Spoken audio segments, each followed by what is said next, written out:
we will join by then. So last day what we looked at is the concept of block sphere and block vectors. So we saw that our the physical state of the system was a vector in the Hilbert space C2, and we were able to represent this complex vector in our real three-dimensional space because we were able to reduce the four real numbers that we would have required to only two real numbers, theta and phi over here. So we did that by imposing the condition that global phase does not matter. And also we imposed the normalization condition. That is, we said that since the physical state, the norm represents a probability, the norm squared represents a probability, and that is one. So it should be a unit vector. Using those two constraints, like instead of four real numbers, we now needed only two real numbers to represent our state. Uh, yeah, so we saw that for every this psi in C2, which can be written like this, cos theta by 2 e to the power I phi sine theta by 2, we saw that there's a block vector which is like V psi vector, which looks something like this, and that is a vector in R3. This block vector represents my vector psi. Okay. And we were able to understand that since C2 is a very is a space which is very difficult to visualize. On the other hand, R3 we can visualize things in R3 more readily. So representing vectors in C2 with vectors in R3 can be useful for the purposes of visualization. And we saw that in the block sphere, if you look at the block sphere, then the up n and down n, which are the eigenvectors of Sn, actually their corresponding block vector lies along n roof, and that gave us a very good correspondence. And so in a similar way, and because of that, you can see that up z and down z were oriented along the z-axis, up z in positive z-axis, down z along negative z-axis. So basically these vectors which I have drawn here are the block vectors corresponding to up z and corresponding to down z. And similarly for up y, down y, up x and down x. And we also saw that uh, the orthogonal, the vectors which are orthogonal in C2, for example, let's say up z and down z, they are orthogonal in C2. So in R3, so in basically the blocks vector representation or the block sphere representation, they lie on opposite points, diametrically opposite points on the block sphere, which we called the antipodal points also. So for example, up z, down z were orthogonal in C2, but here they are diametrically opposite. And also we saw that if we apply unitary operations or quantum gates on the qubit psi, which is in the C2 space, the block vector V rotates in R3. Okay. And in particular, we looked at sigma n, and this was given by some cos theta minus cos theta sine theta e to the power minus I phi sine theta e phi. And this unitary, we saw that it rotates the block vector by pi along n. So if it is sigma x, it will rotate by pi along, or rather, sorry, this is about the axis n. So basically, if it is sigma x, it will rotate the block vector by pi about x roof. If it is sigma y, y roof, z, z roof, like that. Okay. And we also looked at this Hadamard gate, and we found that it can be written as sigma x roof plus z roof by root 2. So it was basically a rotation by pi about this axis.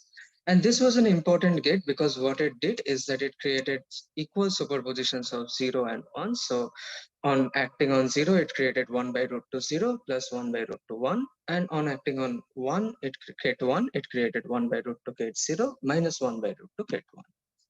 And we ended last class by posing the following question. What about rotations by angles other than pi? So if there's a rotation by pi about some axis, then it is given by sigma n, that is fine. But what if it is some angle which is not pi, which is say some pi by 2, pi by 4, some arbitrary angle? And also we asked the question, okay, uh, what if this my ket psi, which is my state, is given by cos theta 0 plus e to the power I phi sin theta 1? Okay, so in general, it is given by theta by 2 sin theta by 2, cos theta by 2, and sin theta by 2. But here we see that like we are trying to ask the question, okay, what happens if it is instead of theta by 2, what if we use theta? Then what happens? Like if I use this theta and phi and try to represent it on some in the 3D space, like in on some kind of a block sphere, then what will happen?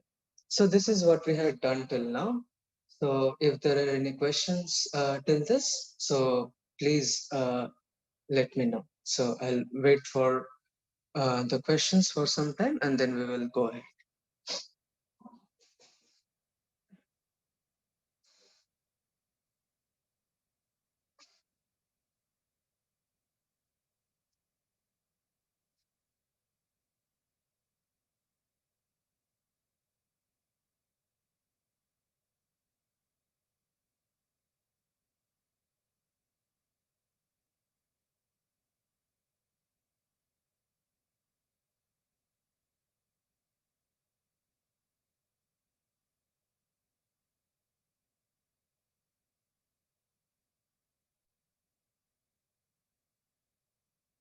Okay, so I think there are no questions.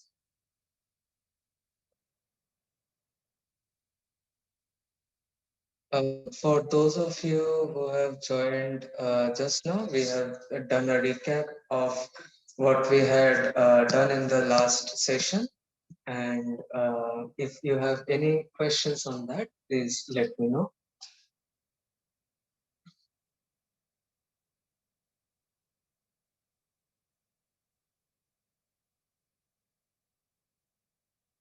Okay, so I'm assuming that there are no questions. Okay, so let's then start with today's materials. So let's first try to answer this question, the second question. Okay, what if psi was given like this? So, okay, so we have this cos theta get 0, ei phi sin theta get 1. Let's say instead of theta by 2, I will put theta. So what would happen? So let's see what for what theta and phi will we get 0. So just like before, you can see that it is like theta 0 and phi can be anything. And if we try to let's draw the block sphere again.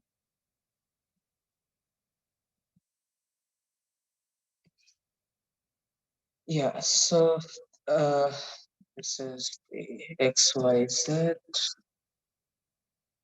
And theta 0 phi anything would correspond to this point, just as it was before. But now if you try to say ki what point, what theta and phi corresponds to ket 1. So this corresponded to ket 0. So what corresponds to ket 1? Then you see that here you just have to put theta pi by 2 and phi 0. This means in the xy plane and phi equal to 0 means that on the x-axis. So we see that now 0 would be represented by, like, or rather Ket1 would be represented by this point along the x-axis. So remember, in the actual block sphere, Ket1 was here. Okay. So now we see that Ket1 comes here. And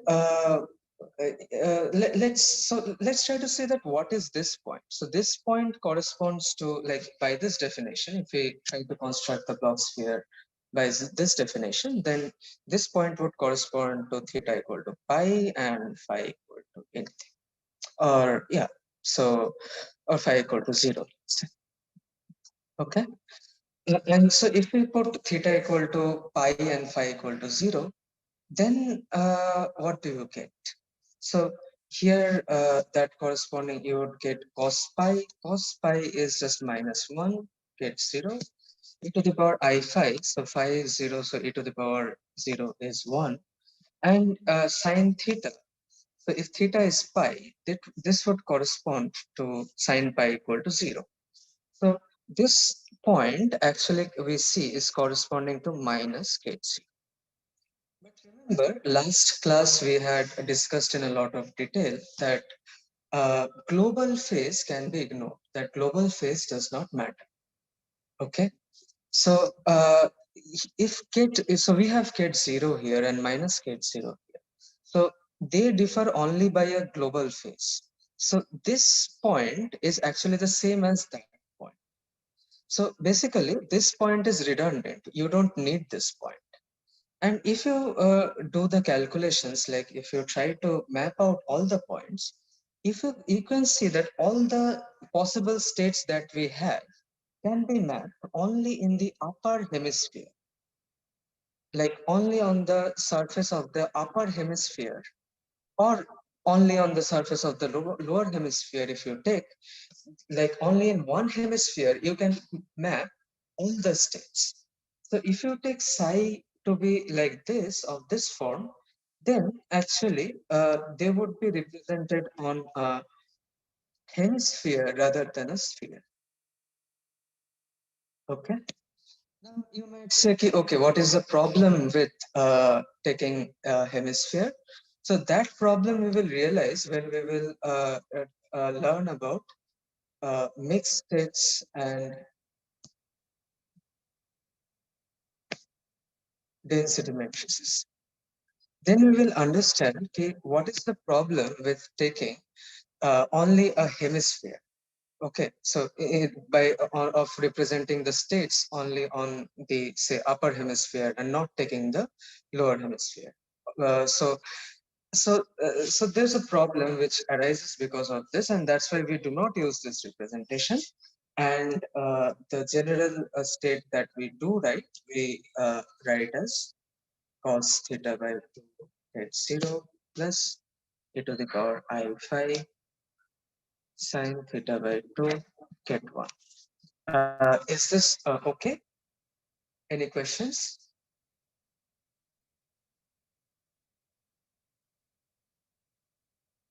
So do you understand that the states will come on the upper hemisphere and not on the whole sphere if we take this representation?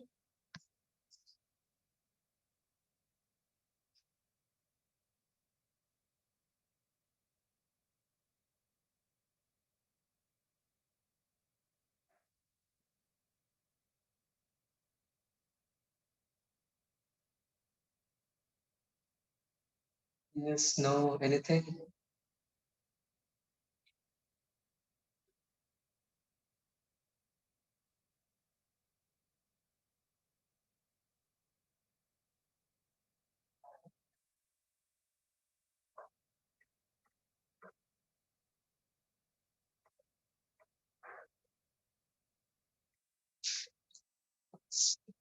Okay, so I'm assuming that you guys have understood, and let's now move on to this question that we had asked, which we mainly want to discuss today, is ki, sorry.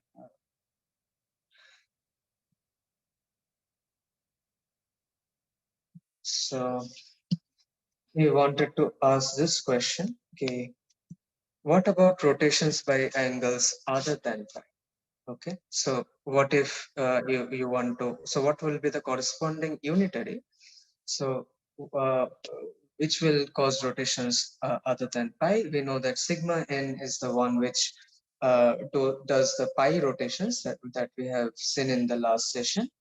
So in order to answer this question, we need to understand the uh, concept of generator. Okay, so the concept of generators. Right?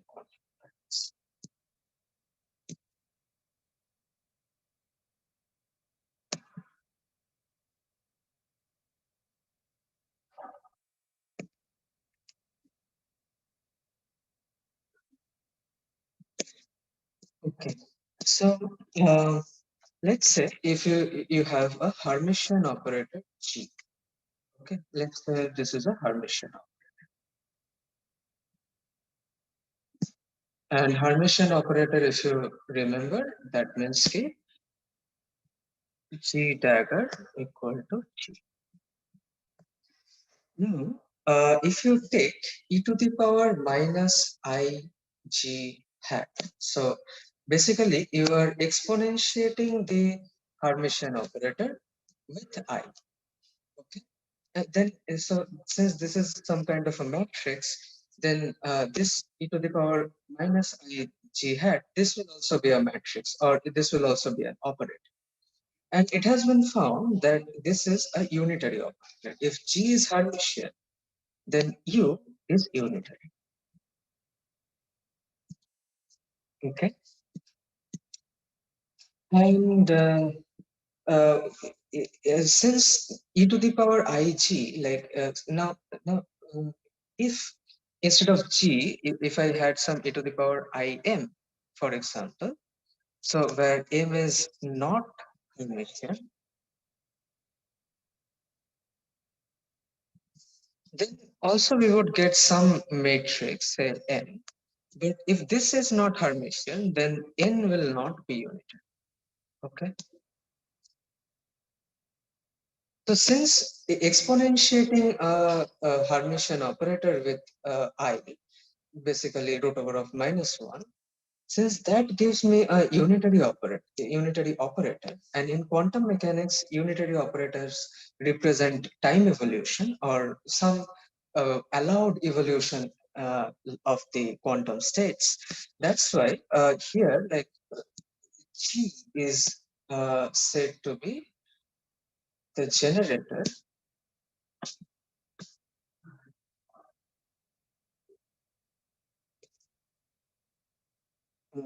of unitary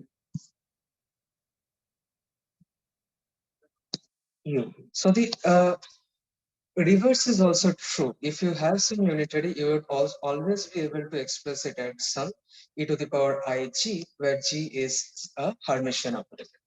Okay. Now we have already looked at an example of a generator. So maybe we didn't realize it at that time. So remember the Schrodinger equation, which said KIH cross d psi dt is H psi. And H was the Hamiltonian operator or the total energy operator, right? And we had found K, if you say have psi t, then like we didn't really derive it, but yeah, we had made this assertion that if we solve this, then we will find something like this, provided H is time independent.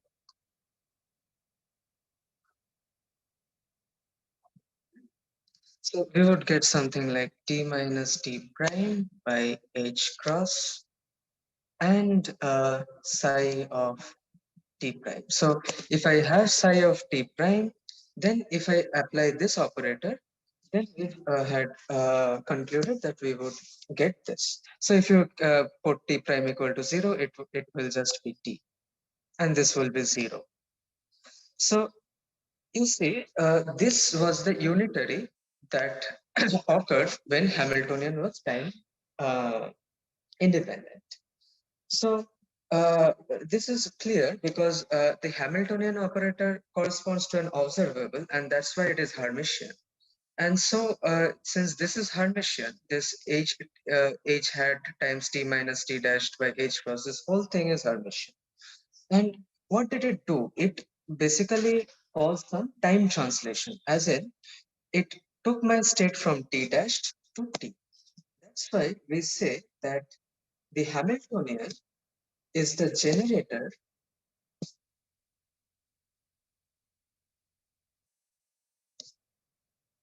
for time translations.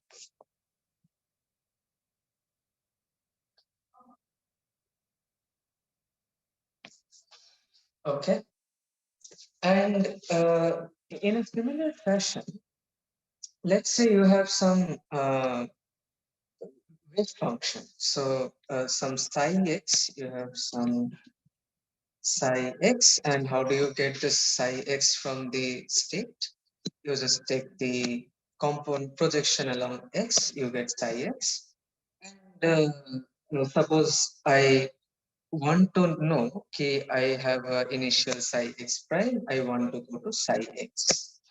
Okay, so what operator will take me there? So it turns out that you would need something like minus I px hat x minus x prime divided by h cross.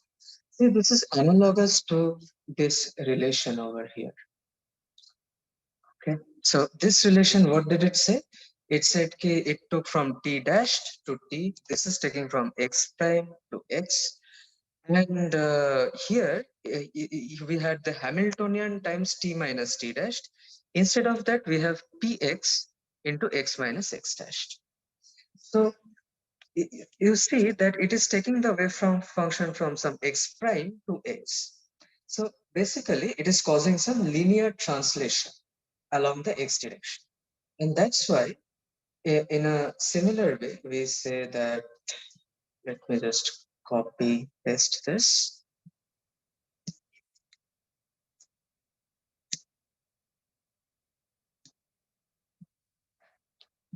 So here, px is the generator for linear translations along the x direction.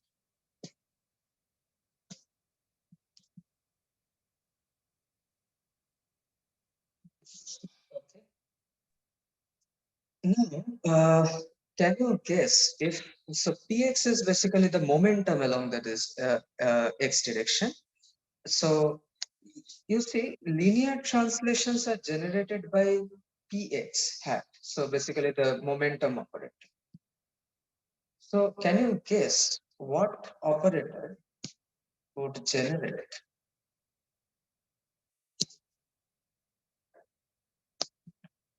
rotations?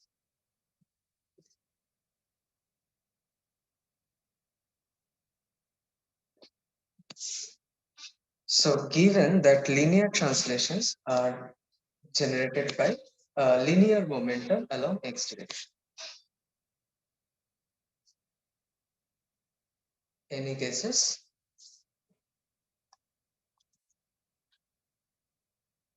Angular momentum. That's right. Yes. So see, linear momentum generates linear translations. So what is rotation? Rotation is just angular translations in some sense, right? So that would be generated by angular momentum.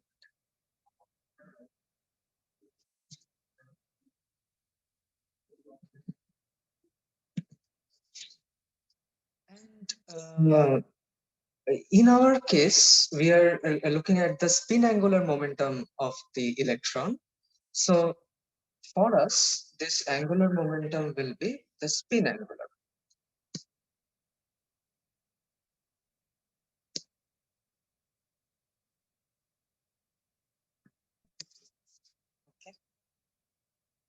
Is this part clear to, is there any questions on this? Is this part clear?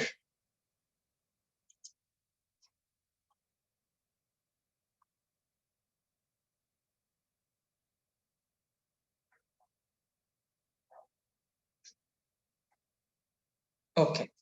So in particular, you can say that is Z hat, which is the Z component of the spin angular momentum, is the generator of rotation, sorry,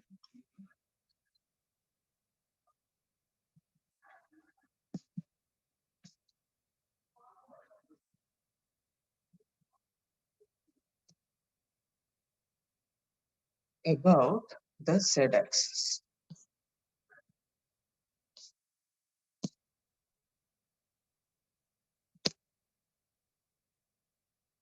Okay, so what does that mean? Let's see. So suppose you have the, let's take the block representation again. So we are uh, taking X, Y, Z like this. And let's assume that initially my state is in some, let's say up X here. Okay. So the fact that Z is the generator of rotation about Z axis, what that means is that if I operate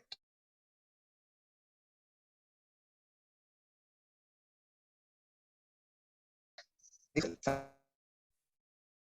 H cross, if I op X, then the block vector would rotate by chi about Z. So it would be something like this. So along some direction, let's say it will go to some up M. So M is the direction corresponding to this. Okay. So uh, in other words, what we can say is that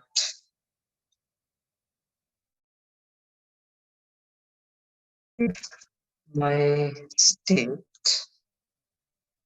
initial state,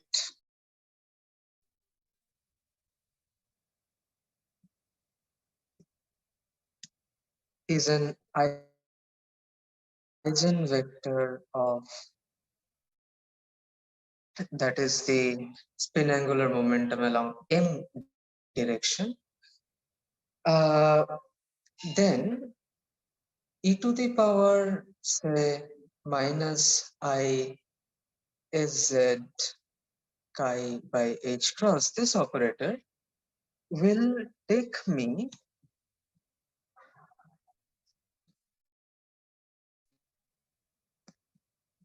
to and to the corresponding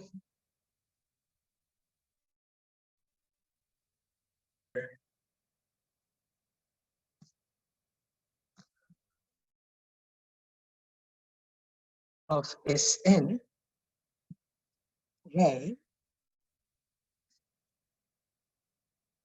if you rotate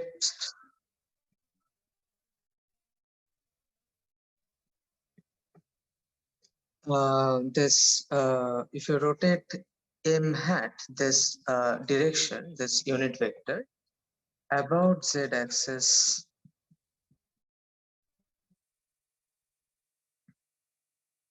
by chi, you would get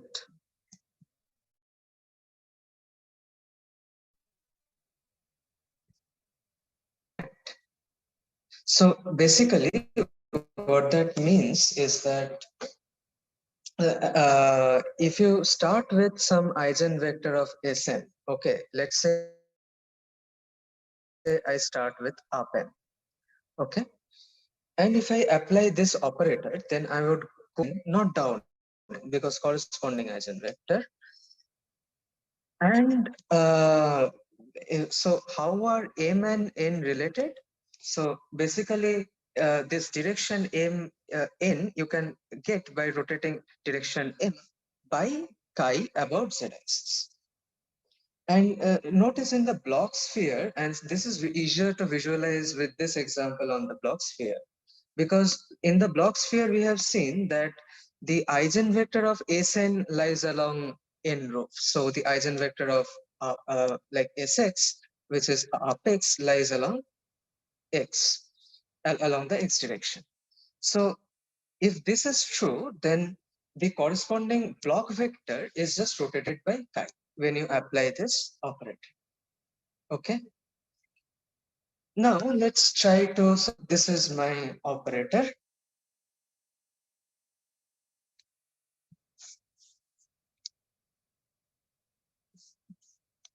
Now this is, let's try to simplify this a little bit. So we know that Z is nothing. Let's put that here. Cross by 2 sigma Z cancels, and what we are left with is minus I sigma Z chi by 2. And as we saw that this rotates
please bear with us for again 2 minutes. My tablet has disconnected, so I'm trying to connect it again.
Now is my screen visible and am I audible?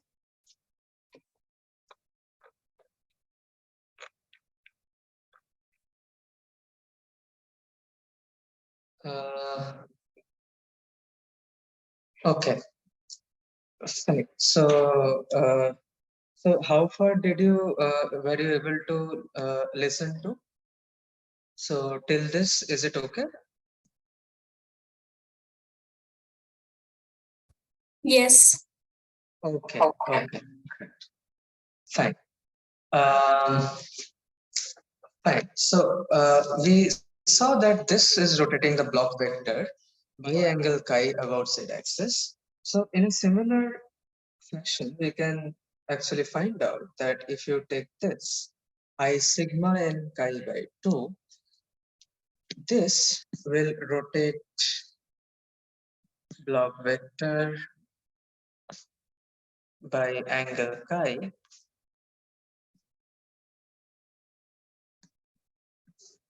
about the n hat axis. Okay. So let's denote it by like this unitary. Let's just try to denote it as Rn. So which means that about in so a unitary which rotates the block vector about axis n hat by an angle. Okay. So till here, do you have any questions?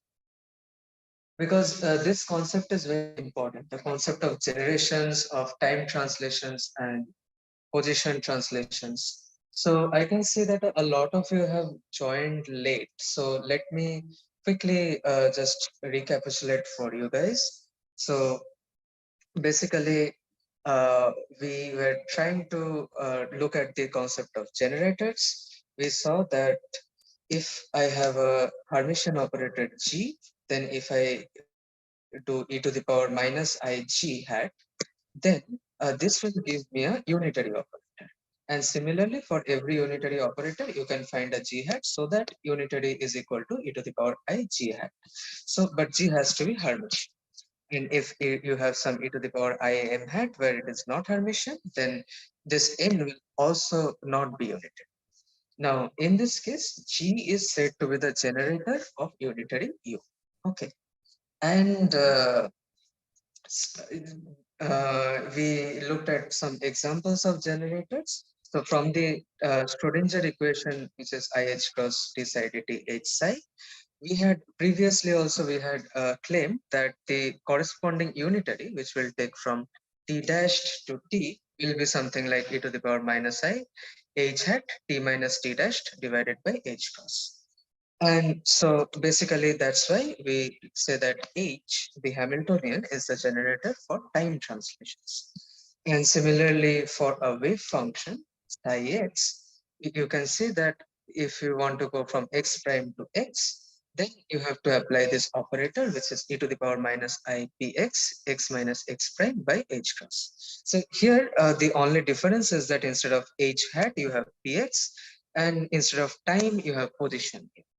So that's why we can say that we say that the px, the a component of the linear momentum along x axis, the operator corresponding to that is the generator for linear translations along the x direction. And then since linear translation is caused by linear momentum, is generated by linear momentum, we concluded that rotations, which are angular translations, will be generated by angular. And since in our case we are dealing with spins, so spin angular momentum will be generated. And then I hope if all of you have heard this, okay, let's say if you have some eigenvector here, so say apex over here, then the block vector actually if you take the sz will generate rotations about z-axis. So if you take this unitary corresponding to zx where chi is some angle, then the corresponding point on the block vector will also rotate by chi about z-axis. And similarly, so and this can be written as this, so I sigma z chi by 2. And along some if you want to rotate along some arbitrary axis n, then it will just be sigma n chi by 2. So till here let me know if there are any problems. Okay, any questions?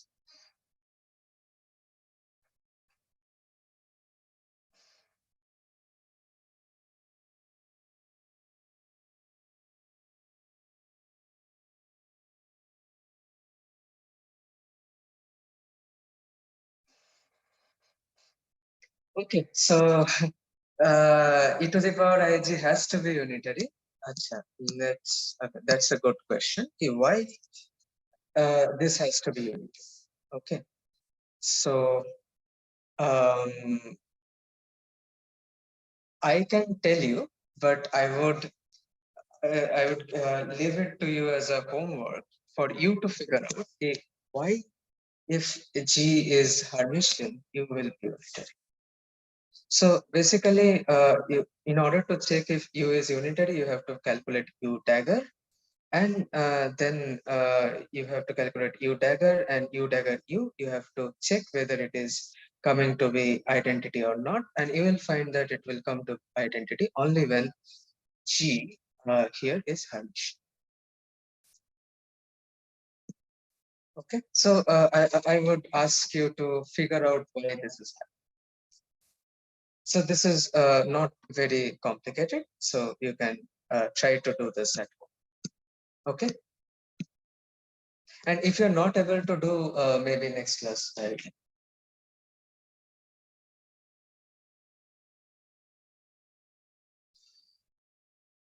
So any other questions apart from that?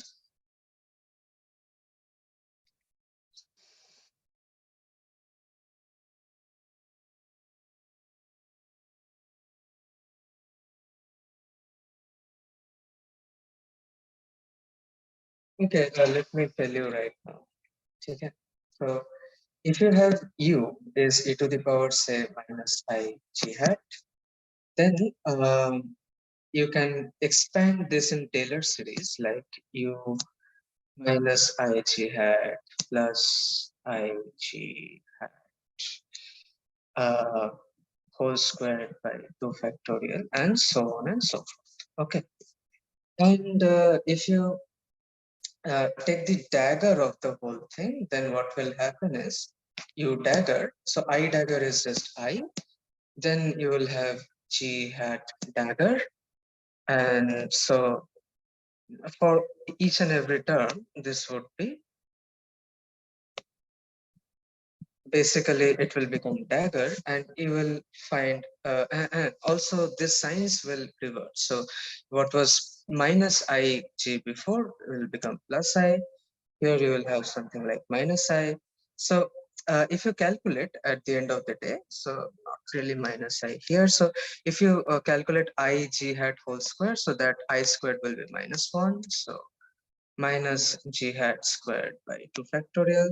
So this will remain the same. Like all the complex terms, which are the odd terms in the series, you can find out, like the terms corresponding to G dagger whole cube, G dagger whole to the power 5, they will have the complex part, and they will all get reversed. The sign will get reversed. And from there, you can say that this is U dagger will be e to the power I G dagger. Now, so if you calculate U dagger, what will it be? So it will be e to the power minus I G hat, e to the power minus I G dagger. Now, if you try to see that when will this be equal to identity? So under what condition? Then you can so you can easily see that this will be identity only if G equal to G dagger. Okay. Or if you take G equal to G dagger, then this U dagger will be identity. So if my G is Hermitian, then U equal to e to the power minus IG is unitary. Because remember that the only thing for in order to check unitary is U dagger should be I. So Faizan, is it clear?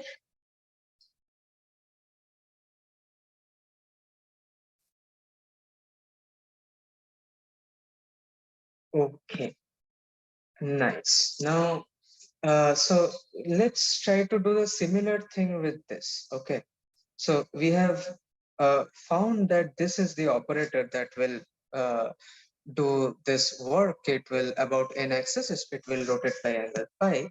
But now let's try to simplify this operator.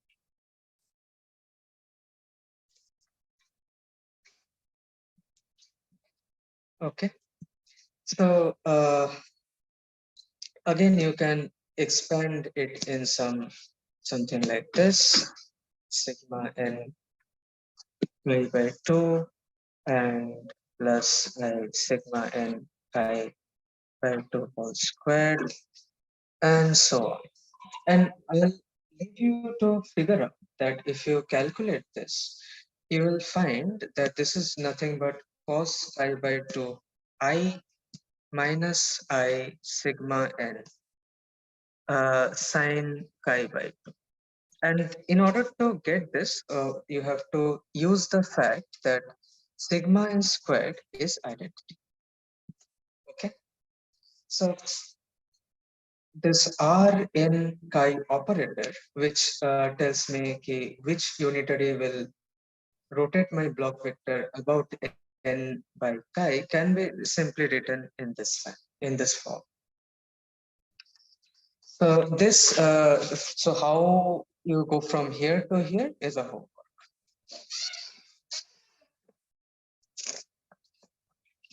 All right. So now let's look at some another unitary operation or another gate, which is a phase gate. Okay. And this phase gate is denoted by S, and this is like 1, 0, 0. And let's try to see what the phase gate does to the first the gate 0 and gate 1. Let's try to see that. So if you act is 0, then it would be like 1, 0, 0, I, and then get 0 is just column vector 1, 0, and this would give you just 1, 0, which is get 0. So if you're acting on 0, you are getting 0. Now, is acting on 1, what will we get? 1, 0, 0, I, 0, 1.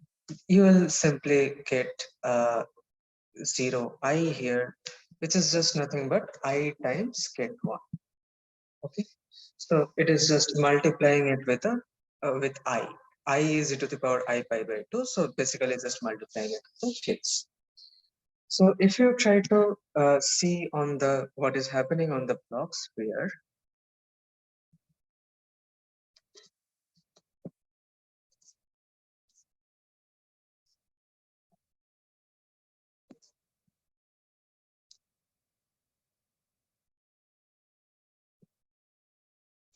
oh sorry, right.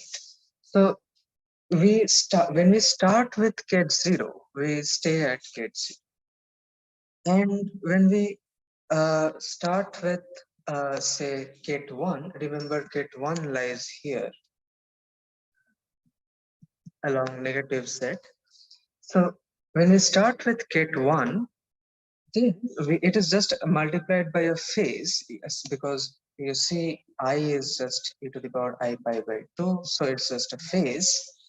So we are actually staying at ket 1. Okay. So from this, can you conclude about which axis S will rotate the state along which axis? Can you conclude from here by looking at this?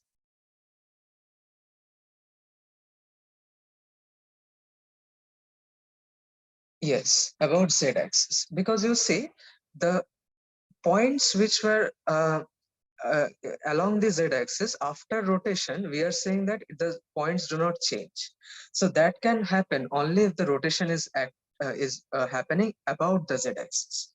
Okay, so like in generally in some rigid body problem also, normal stuff, say the axis about which you are rotating, so the points on the axis will not, right?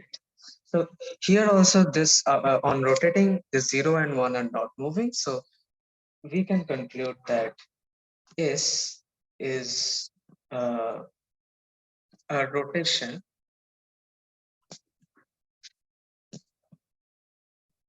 about Z axis. Okay. So if S is a rotation about Z axis, then suppose I want to represent S as Rn chi. So since Rn chi, remember it says ki rotation of chi about n. Now we know that it is a rotation about z axis. So we will just simply write R z chi. Okay.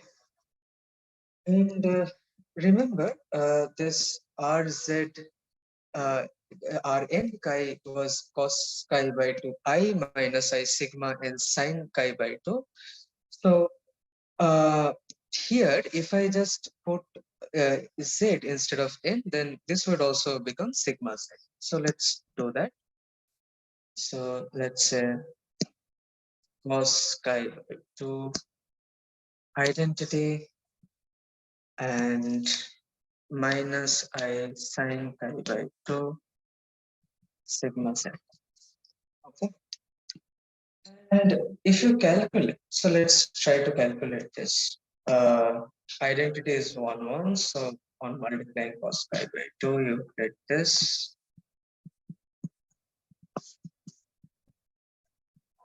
minus you have, let's take the minus also inside the uh, sigma z operator. So sigma z is just 1 minus 1, 0, 0, right? So minus I sine pi by 2 will be multiplied here. So you will get minus I sine chi by 2. And here you will get I sine chi by 2. And if you add cos chi by 2 minus I sine chi by 2, this is nothing but e to the power minus I chi by 2. And cos chi by 2 plus I sine chi by 2, this is nothing but e to the power I chi by 2. Okay. So now we know that S is equal to 100I. So let's try to match things. So you would notice ki, okay, this is some phase. This is e to the power I pi by 2. That's fine. But here we have 1. We do not have some e to the power minus I chi by 2 form. For example, if I put chi 0, then this will be 1. But if I put chi, say, pi, then it will be I. So it's not consistent. So let's do one thing. In order to make it one, let's take e to the power I minus I chi by 2 common out from this uh, operator. So this will be 100 e to the power I chi. Okay. And this is like 100 I. Now, just as global phase does not matter in the state, similarly for operators also, we can, in a similar fashion, we can argue that the global phase, it does not matter. So in the same way, like if you add some operator on the state with a global phase and without the global phase, the final state would be the same. So we can just ignore this flow. So we will just write that 100 e to the power I chi is 100 I. Now, if so, what is the value of chi here? Can anybody tell me?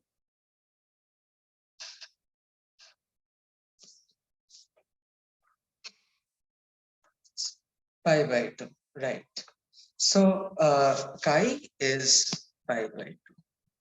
Or in other words, the phase gate is Rz pi by 2. Okay. So basically what it does, it rotates about the z-axis by an angle pi by 2. And we can like look at this in a very easy way.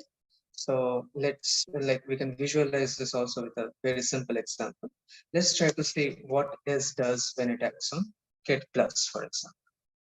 So S is this 100I and KIT plus would be, so KIT plus, if you remember, is 1 by root 2 KIT 0 plus 1 by root 2 KIT 1. So basically the plus superposition. And so it would be like this. And this will give you 1 by root 2. And this will give you I by root 2. And this is nothing but plus I, which is basically up y. Okay. So basically it is the same superposition only with a phase of plus superposition with a phase of I. And remember, this was the eigenstate of Sy corresponding to up y. And this, of course, is x. So now let's see on the block sphere what is happening.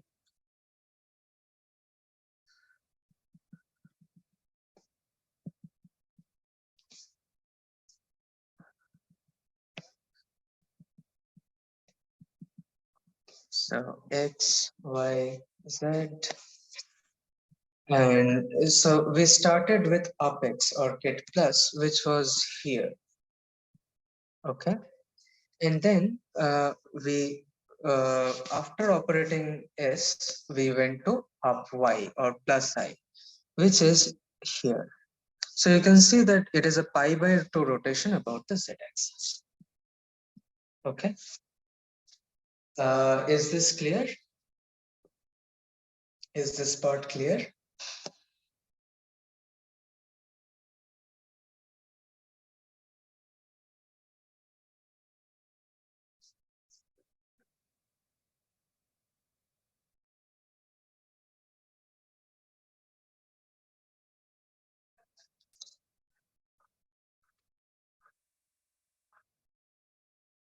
So if you have any questions, you can ask me.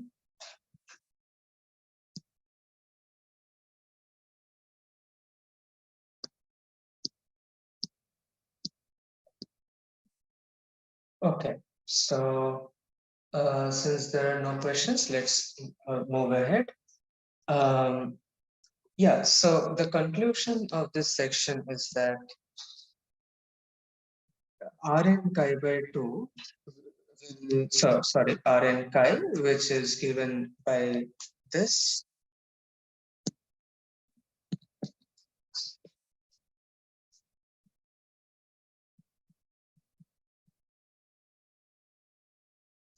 can represent any single qubit.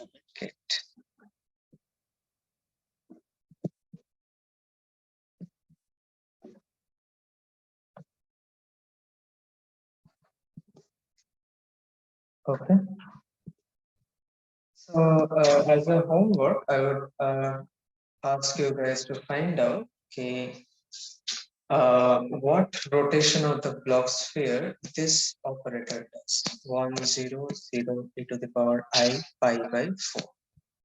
If you have this, what rotation on block sphere occurs?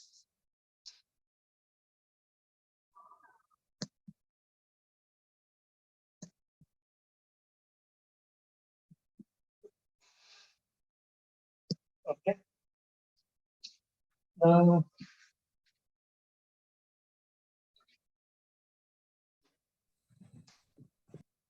let's try to see. So far, we have only seen how to deal with single qubits.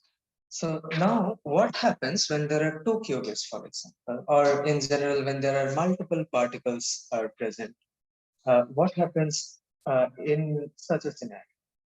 So basically, such a system is known as a composite system.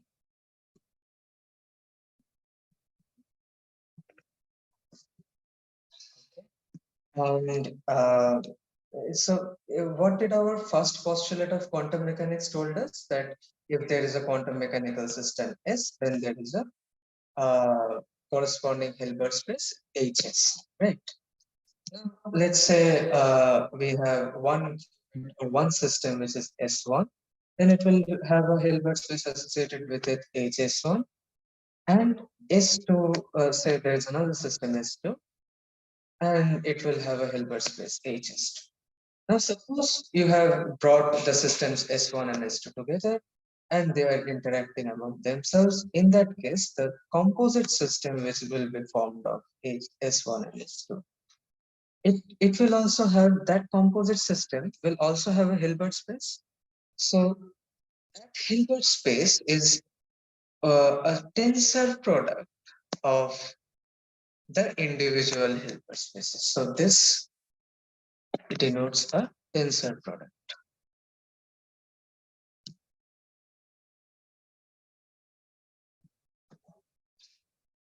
Okay. And like so suppose if we are taking two qubits,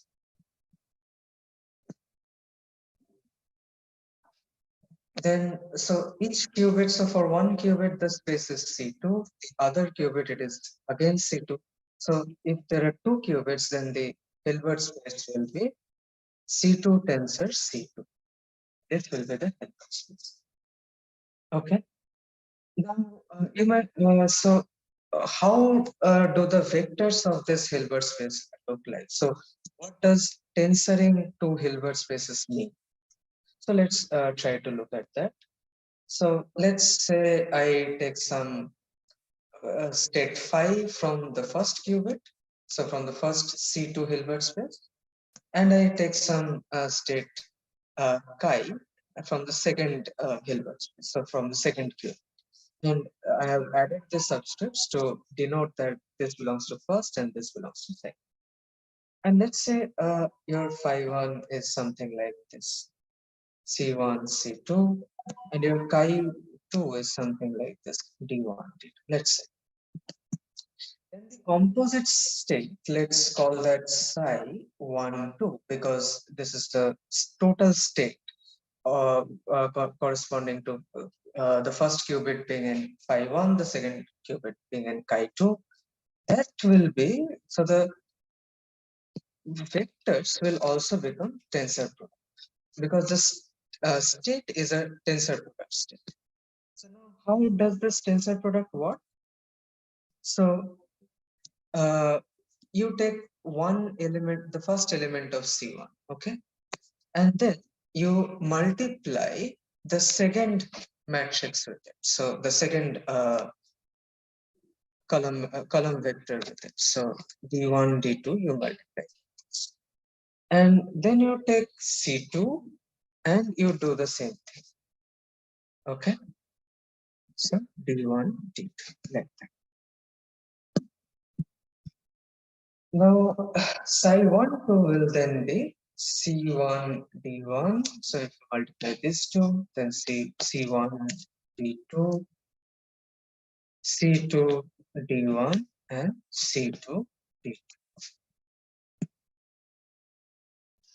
So the states will get tensor product. So the state of Hilbert space 1 and the state of Hilbert space 2 are getting tensor product.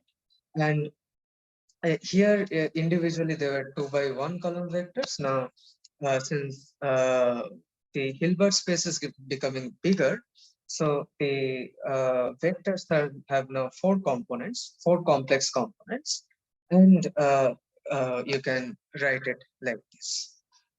So is this clear? Any questions with this?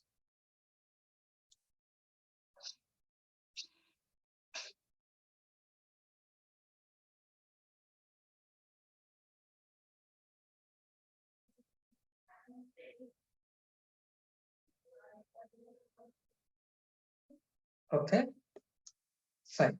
Then let's try to calculate the following. So let's try to see what is K0 tensor product K0. Okay, so this would be 1 0 tensor 1 0. So by this rule, what we will do is 1 and then 1 0, and then we will have 0 and then 1 0. Uh, yeah. So uh, finally, it will be. So you see, this is 0 0. So this is just multiplying both the terms by 0. So this will become 0 and 0. And this is multiplying by 1. So this will be 1 and 0. Okay. And similarly, you can see that 0 tensor 1 would look like, so of course, it would be something like 1 0 tensor 0 1.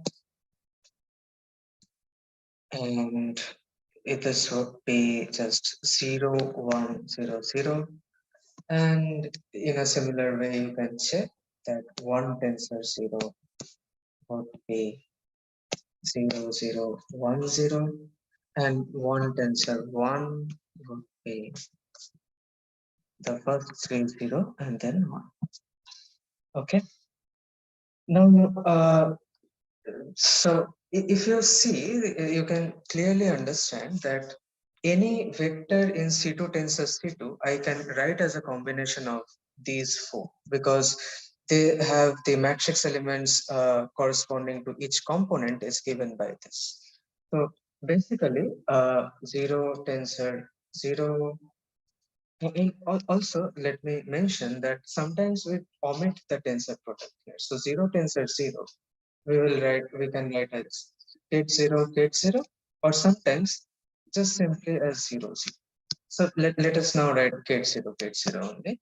So this kit 0 kit 0 kit 0 kit 1 kit 1 kit 0 and kit 1 kit 1. So this actually is an orthonormal basis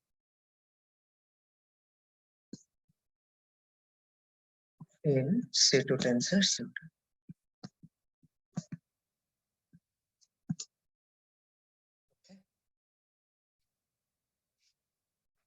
So any state in C2 tensor C2, any vector in C2 tensor C2 will be written as a linear combination of all these components. Okay, with the constraint that the linear combination should be such that the norm should be 1. The norm should be preserved. Okay. Now, so this is how the vectors behave under tensor product. Now, since the space, as we have said, has is this tensor product of C2 and C2, so what will happen to the unitary operators, for example?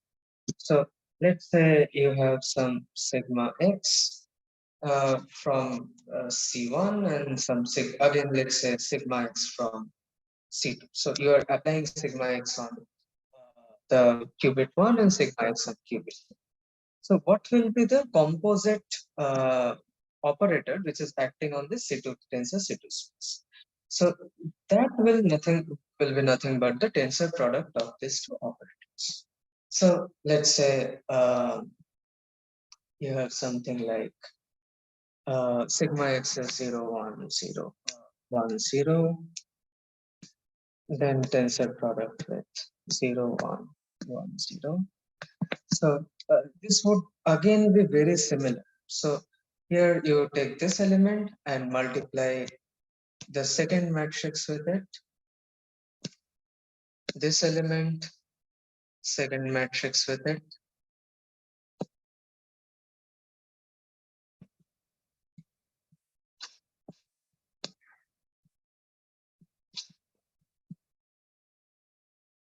Okay.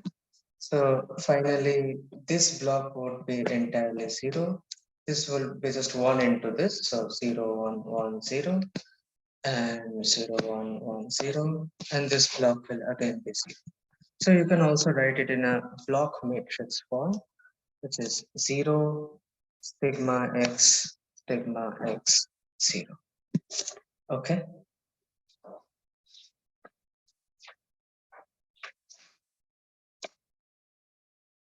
Now, let's look at some of the states in this, some of the possible states in this space.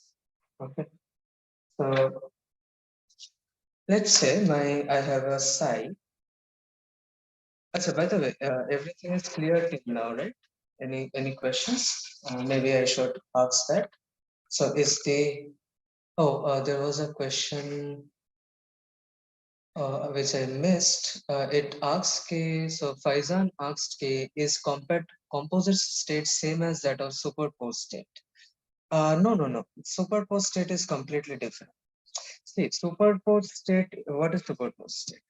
So you have only one vector space C2 And from there, you are taking two vectors ket0, ket1, and you are taking a linear combination. That is superposition. But here there are two qubits. Okay. And you are trying to find out the total state of the two qubits. All right. So composite state is not the same as the superposed state. Is that clear, Faizan?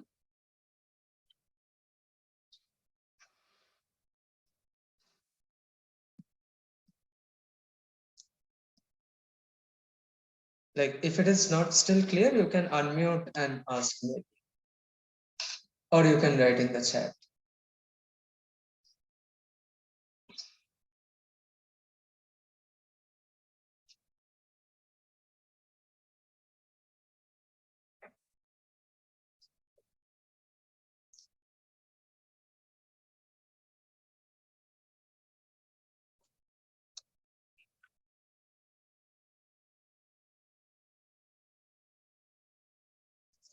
I hope it is clear.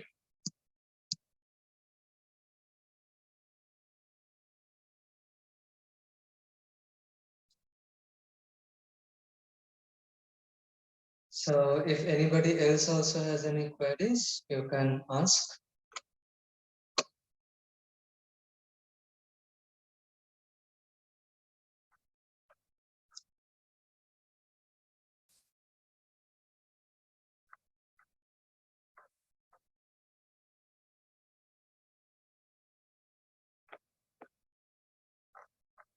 Oh, I think Faizan has left, so that's why he is not responding. Okay, so hopefully it was clear.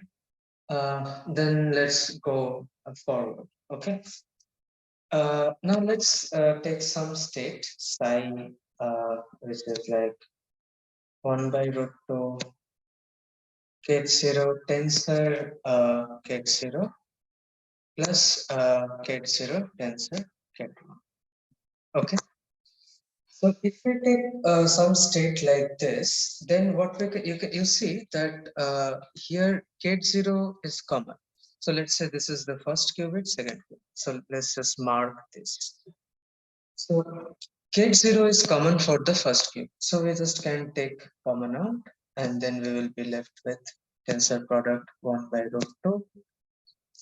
For the second qubit, we will have a superposition of 0 and 1.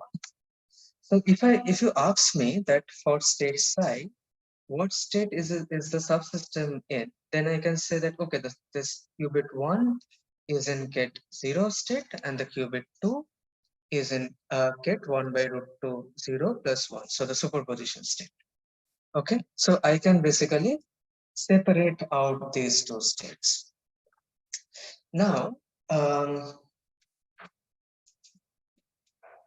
so this is known as separable state. But now look at the following state. Okay, look at the state psi 1 by root 2, say ket 0 tensor 1 minus 1 tensor 0. So can you write it? Can you write this psi? So let's say 1, 2, 1, 2, and this is psi 1, 2. Psi 1, 2 as a tensor product of two states, say some phi belonging to qubit 1 and some say chi belonging to 2. As in, if I ask you when the total system is in this state psi 1, 2, can you tell me what is the state of qubit 1 and what is the state of qubit 2? So this is the question. So any guesses? Do you think you can take anything common out from here?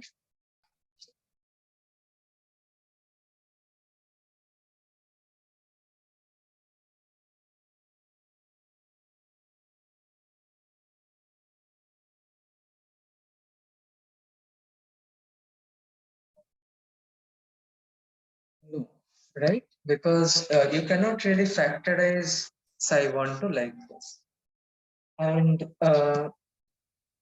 so since this cannot be right in this form, so the answer of course is no. And since you cannot write it in this form, then this is known as intended state.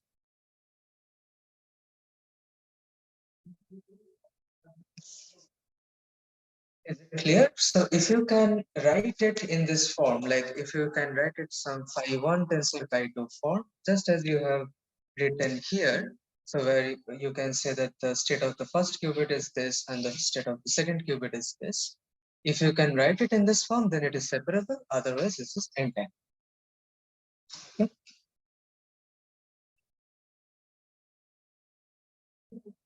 So now, let us look at some important unitaries in the composites of the composite system.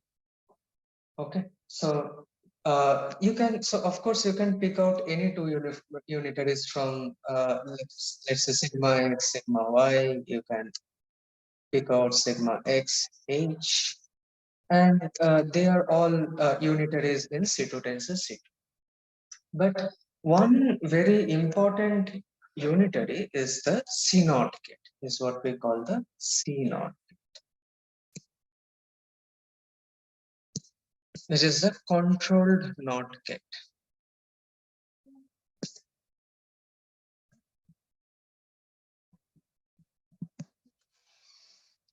Okay, and what does it do? So basically, let's say you have these two qubits. So this qubit is in some state kti, this is in some state kj. Okay, and you are applying the C naught on this. Then you are getting two outputs. So if so, and the for C naught there are two. These are the two qubits. So this qubit is known as the control qubit, and this qubit is known as the target qubit.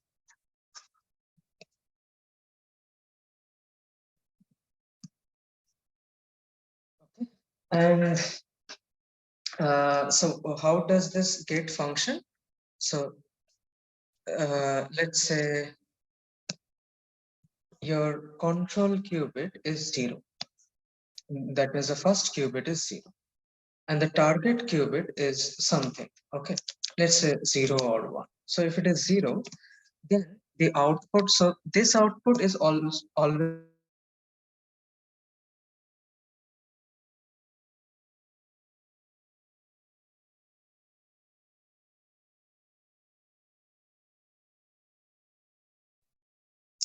now this what will come in this out. So if it is 0, whatever you give here, that will go there. So if you give 0 here, it will go 0 there. But suppose the control is 0, but the target is 1. Again, since the target control 0, then it will just go there unchanged. So basically, if you see now, let's say this is 1, this is 2. So if you apply this on 0, 1 and 0, 2, you will get 0, 1, 0, 2. And if you apply the synod on 0, 1, get 1, 2, then it will be 0, 1, get 1. So the second qubit, which is the target qubit, will be left unchanged if this is 0. Okay. Now, suppose if what if the control qubit is 1? Let's say it is 1. Then whatever you will be giving at the target qubit, that is in the second qubit, that will be reversed. So if you give 0 here, you will get 1 here. And of course, the control qubit is not changed, so this will remain the same. And also, similarly, if you give 1 to the target qubit, it will become 0. Or in other words, you can write K P naught acting on say 1 get 0 of system 2. This will be 1.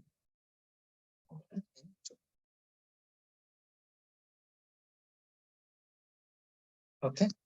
And similarly, C naught, if you take, say, 1, 2, then this 1 is again getting interchanged to 0. So you have 1, 0. And of course, you have already seen that unitary matrices in C2 by C2 are 4 by 4 matrices like this. And C naught, you can also find a corresponding matrix representation of C naught. And that would look like basically 1001 and 0110 and 0000000. So if you write it in a block matrix form, so this part you can see is just identity. So this would be identity, and this part is just sigma x operator. Sorry. And these are just blocks of C. So in the blocks matrix form, you can represent C naught like this. Now, let's see how to produce entangled states from separable states with the help of this C naught kit. So let's take the following. Let's say that we have 2 qubits initially, get 0, get 0. On the upper arm, I apply a Hadamard gate, and on the lower arm, I do nothing for the time being. And then I apply a C naught. By the way, C naught can, okay, before going to that, let me introduce to you the notation of C naught. So C naught we had been representing like this. But here it is not clear which is the control and which is the target. So we generally represent it in this way. Okay, so here this would be the control and this is the target. So now, why do we use this? Let me do this for the time being. So why do we use this kind of notation? So you see the control is going unchanged, so nothing is acting on it. And based on the control, so there's a dot here, so that dot connects these 2 qubits. So based on the control, the target is manipulated. Now let us try to see what, let's say we call the control A, the target B, and this is CD. Okay, let's try to see what we got when we had given different types of inputs. So let's say when AB was 0, 0, 0, 1, 1, 0, and 1. So what were the outputs? So here you see that when 0, 0 was given, the C was 0, D was 0. Similarly, here there was 0, 1, here you had 1, 1, and here you had 1, 0. Now, of course, this is very clear that this C column is equal to the A column. So here you would get C equal to A. Now, what is this D? This D, if you see, so basically this you can find out. So what is D as a function of AB? So if you find out, you have to, so it takes a little bit of Boolean algebra. You just look at which terms are 1, and corresponding to those terms, you take, basically, you represent it in a sum of product form. So corresponding to here you have A0, B1. So since A0, you would have A bar, where bar is basically not get. And then A bar and B, plus you would have A B and A bar. And this is nothing but the XOR gate. And plus here is the OR gate. And here the dots here is the AND gate. Okay. And this is nothing but the A XOR B. This is called the XOR gate. And this is the sign. Now, since this, on doing this operation in D, we are getting A XOR B. That's why we put the symbol of XOR over here for representing controlled not gate. C not gate. Is this okay? Any questions on this? So if you are feeling a bit confused about how I got this, then you can look up any resources on digital logic, any book, any materials where they talk about sum of products.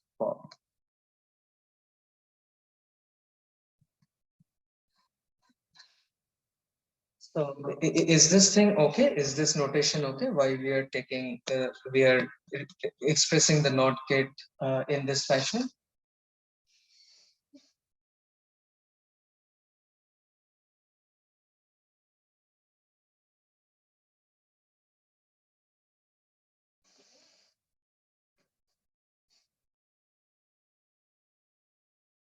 Yes, no, anything?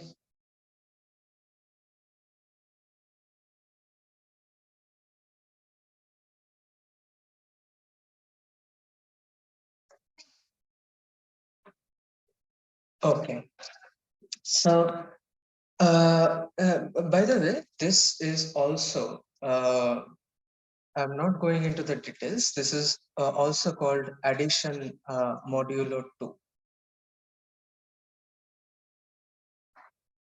What that means is that let's say you're adding, you have the 0, 1. This is binary. So after 1, you have nothing. So generally, so if you're in 0, if you add 1 plus 1, you go to 1. Okay. Now in decimal, for example, if you had given another plus 1, what would happen? You would go to 2, right? But here under modulo 2 addition, what would happen? You would go cyclically back to 0. So this is the modulo 2 addition. So 1 plus 1 will be 0. So like 1 XOR 1 or 1 modulo 2 addition 1. So here you can see 1 XOR 1 is 0 because it is addition modulo. On the other hand, 1 plus 0, 1 XOR 0, 0 XOR 1, these are 1. And 0 XOR 0 is of course 0. Okay. So now let's try to see using this C node gate, how can we generate entangled states from product seeds. So let's say we take a product set 0 tensor 0. Okay, so 1 qubit 1 is in 0, qubit 2 is in 0, get 0 state. So if I write the state here size 0, get size 0 would be in get 0 1 tensor get 0 2. Now we give the header mode. Okay, and then so if I give header mode, so header mode is acting on first qubit only. So basically, we have seen that header mode acting on gate 0. So last day we saw that this gives us 0 plus 1 by root 2, and I'm using the subscript, sorry, 1 to denote that this belongs to the first qubit. And this will remain unchanged. Now, how do we denote it mathematically? this operation, because see, in the first qubit we are applying Hadamard, but in the second qubit we are applying nothing. So if we are applying nothing, we can just put an identity also. So as if we are applying identity. So if we are applying Hadamard on one qubit and identity on the other qubit, then you can say that this is H tensor I. So H acting on first qubit, I acting on second qubit, and acting on 0, 1, tensor 0. So if we do this, then you see that H1 is acting on first qubit. So these two will come together. That will give us another another state vector, and that will be in tensor product with so here I2 is acting on 0, 2, so this would be I2 0. And H1 acting on kit 01 would give me, as we had already seen, 0 plus 1 by root 2, and identity acting on. So this is how I would represent it mathematically. So it's the same thing, you see. So psi 1, rather, this is psi 1. Okay, not so psi 0 is different, 0 tensor 0. So psi 1 we can write like this. So you can see that the first qubit is in this state, second qubit is in this state. And we can take this inside, so 0, 1 tensor 0, 2 plus get 1 tensor 0, 2 by. And as we said, we oftentimes we get rid of this tensor product notation, so we will just simply write it as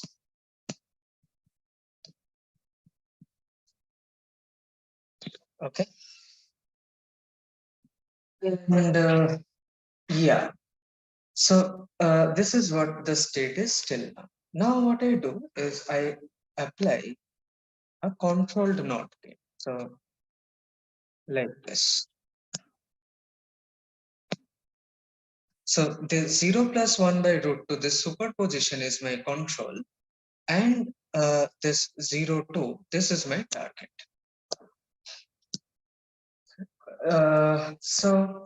Let's try to see then what we get. So let's denote the state that we get here as psi 2.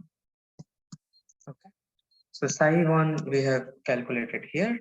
So psi 2 is nothing but the C naught gate acting on psi 1. And you see, so psi 1 is just 102, 1102 by row. This is psi 1. And controlled node, so we know that when this first qubit is a control. Okay, now since it is a linear operator, we can also write this as C naught 0, 1, 0, 2 plus 1 by root 2 C naught 1, 1, 0.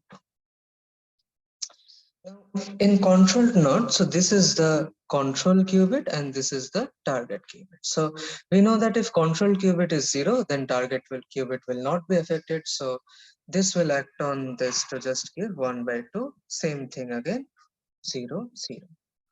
Okay. But here you see the control qubit is 1 and the target qubit is 0. So control qubit 1, that means target qubit will be flipped. That means here you would have 1, 1. Right? And you see, this is an entangled state. So if I have to write the state over here in this circuit diagram, then I would have to write like this: 1 by root 0, 0, 1 by root 2, 1, 1. So I cannot, in this state, I cannot write the individual states of qubit 1 and qubit 2, but I have to write the total state only because this is entangled. You cannot factorize it into a form, say phi 1 tensor phi 2, that kind of a form. You cannot write that in. So remember, we started with the severable states. So this was written in the phi 1 tensor phi 2 form. So 0 tensor 0. And we ended up is in an entangled state. So what did we do? We put the Hadamard and then the synod. So is this part clear?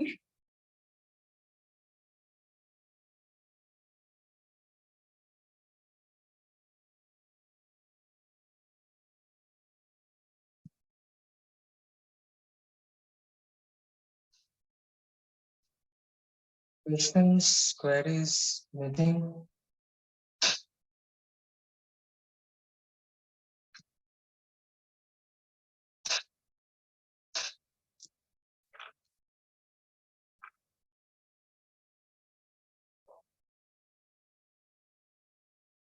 Okay, so hopefully no questions were there. So if I just write it in a cleaner form again, so what we give at the input is 0, 0. We applied Hadamard and then C naught. And finally, we got 1 by root 2. So I'm getting rid of the subscripts now, just 0, 0 plus 1, 0. Okay. Uh, Now this is an entangled state. We call it the phi plus state. Okay. And also we also sometimes refer to it as beta 0, 0 because you see when I give 0, 0, we get this state. So this is also called beta 0. Now, what would happen if I take the same state? So say this.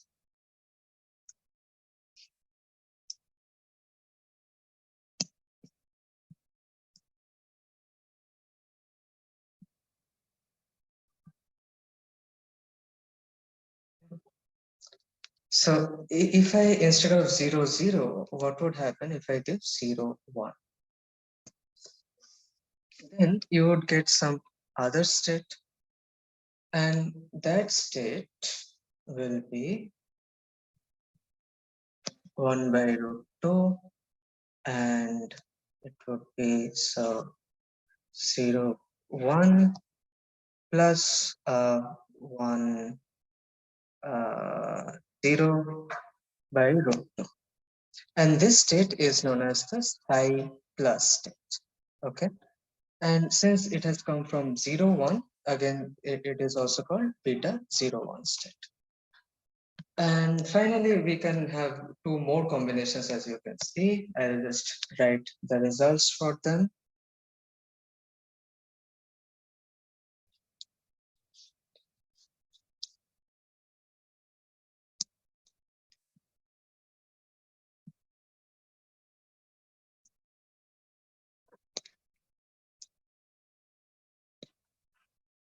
So if you have ket 1, ket 0, then what you will get is basically ket 0, 1 minus, okay, let me check. So, sorry, ket 0, 0.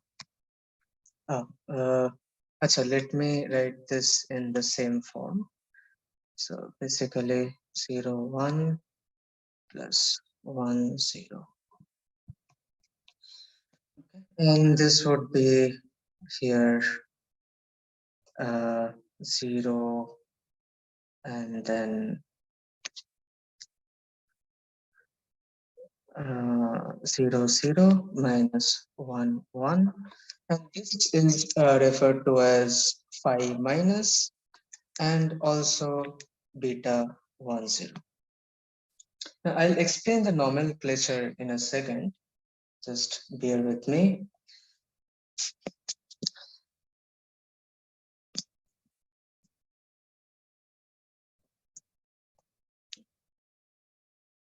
So let's say we have 1, 1. Then we will get 0, 1 minus 1, 0 by root 2. This is psi minus and beta 1, 1. So this beta notations are pretty clear. So if you start with 0, 0, you will call it beta 0, 0. If you start with 0, 1, then the state will be called beta 0, 1, 1, 0, 1, 1, and so on. Now, what about this phi and psi notations? Okay. So if you have 0, 0 and 1, sorry, this is not 1, 0, this is 1, 1. So 0, 0 and 1, 1, then you will call it phi. So here you see that 0, 0, 1, 1, so we called it phi. Now, since there's a plus sign here, we called it phi plus. Since there's a minus sign here, we called it phi minus. And similar for psi. So there is 0, 1 and 1, 0 combination, then we will call it psi. And if there's plus sign, psi plus, minus sign, psi minus. And these states, so it's just as we had seen that a while ago, okay, this 0, 0, 0, 0, 0, 1, 1, 0, 1, 1, this was an orthonormal basis in C2. Similarly, if you take these four, they will also form a orthonormal basis. Like you can write every state in the C2 tensor C2 space as a linear combination of this basis. So basically, get phi plus, get phi minus, get psi plus, psi minus is also an orthonormal basis.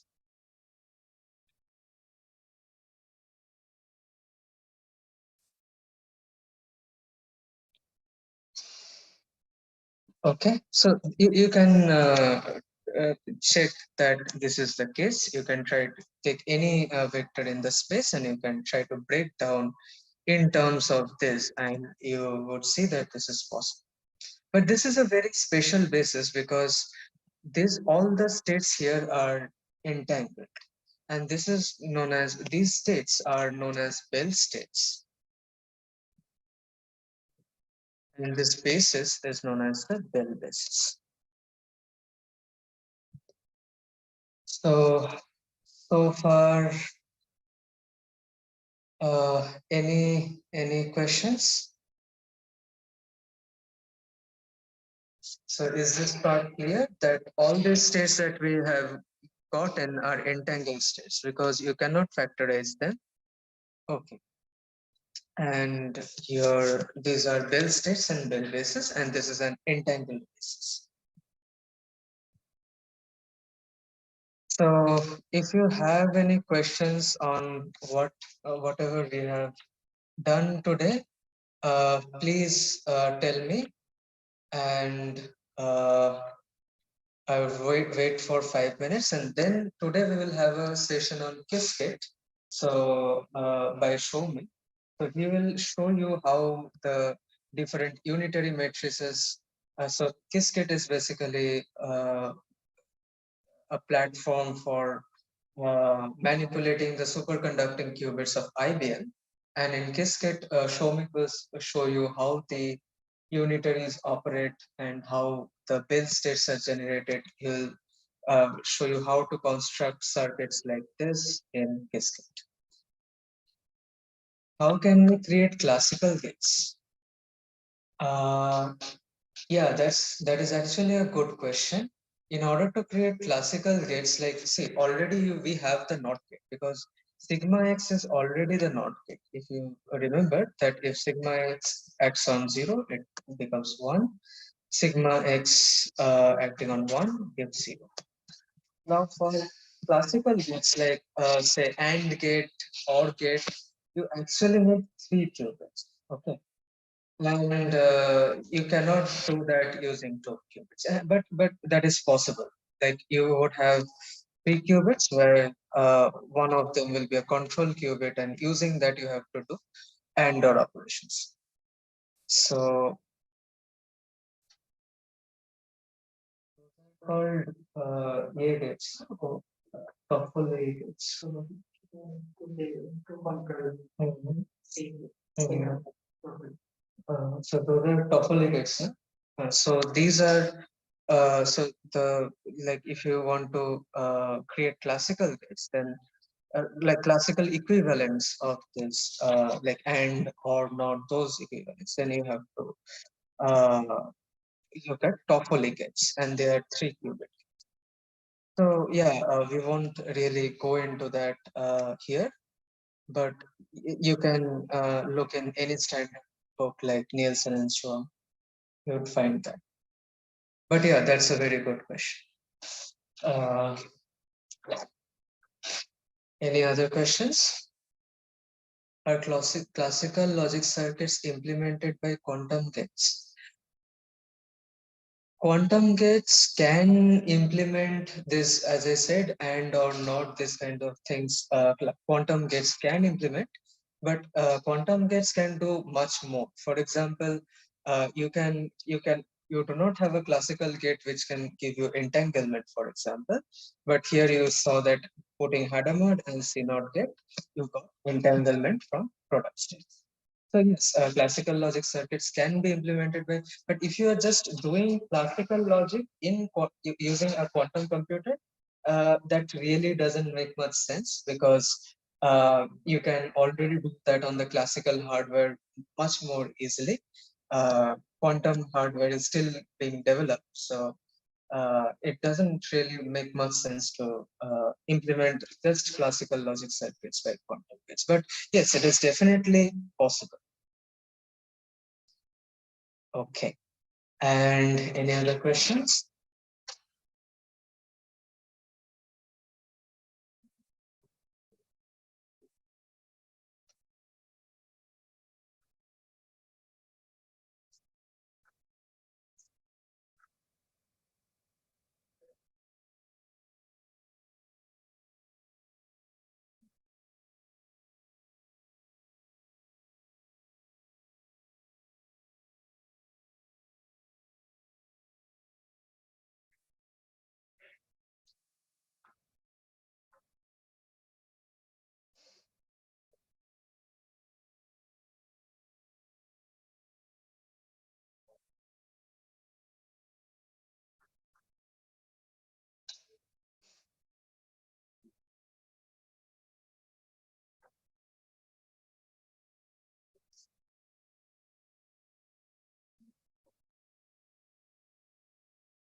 Okay, so if there are no further questions, then I'll hand over the session to Soumik Samanta. He would guide you about how to implement all the gates and all the circuits that we talked about in Qiskit. Okay, so I'll start sharing my screen and over to you, Soumik.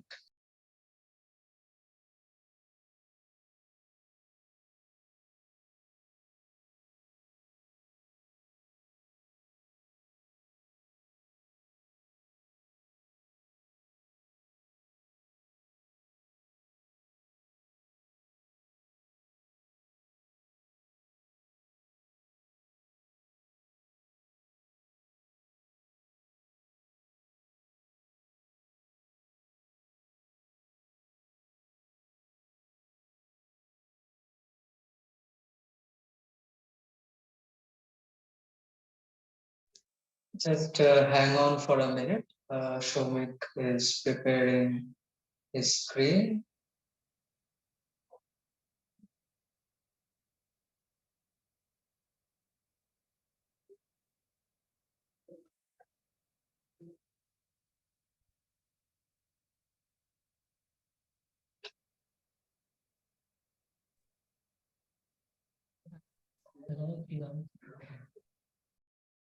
So let's start with QIQT. First, you can see this portal quantum computing slash .ibm.com. With this portal, you can directly connect to the quantum computer from IBM. So first, you have to sign in with Quantum ID or you can sign in with Google ID and others also.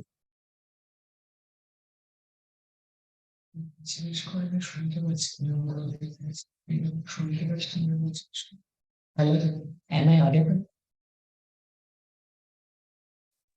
Yes, sir, you are audible. Okay. So after signing um, after signing, you can get this dashboard option, and here you can see the profile, and you can change the theme also, and other profile options are there also available. So this is the dashboard. There are two ways you can create quantum circuit and implement those in real quantum computer. So the first way is simple graphical user interference method, where you can drag and drop gates and operator and create circuit, see all visualization right there in IBM Quantum Composer. And the other way is the Pythonic way, which is called QSkit. It is also open source, so anyone who is more familiar with Python can use QSkit. So let's go to the launch the composer.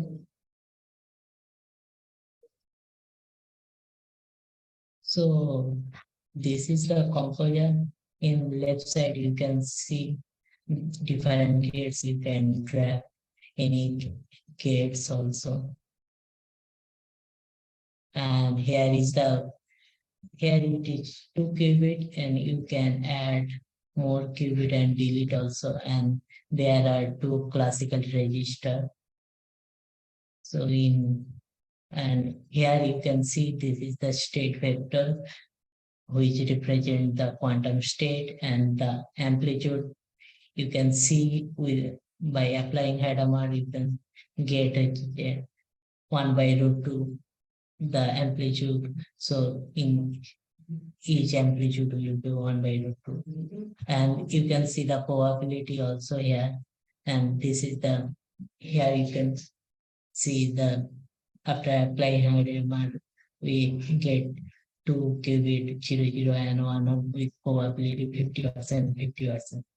And here it is the Q sphere. It is different from blood sphere. You know the blood sphere, but here in Q sphere you can easily visualize 2 or more qubit also.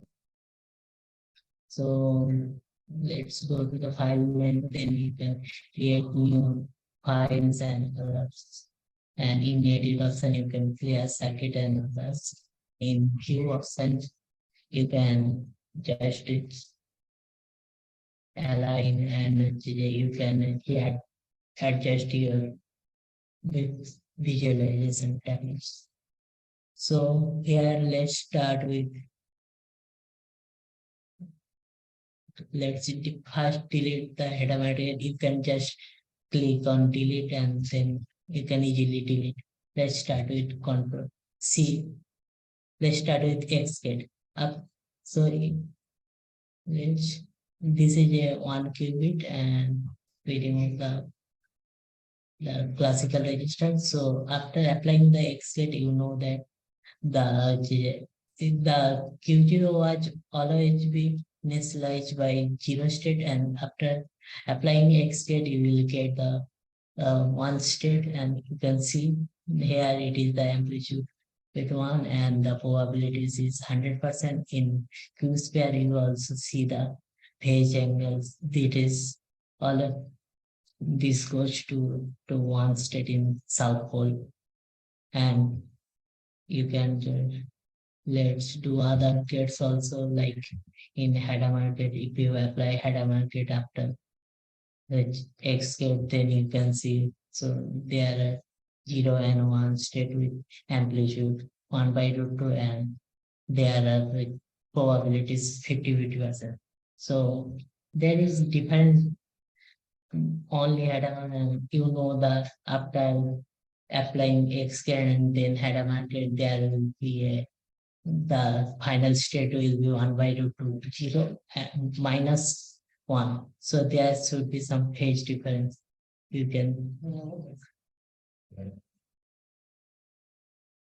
can see the phase angles also, it is pi phase angle.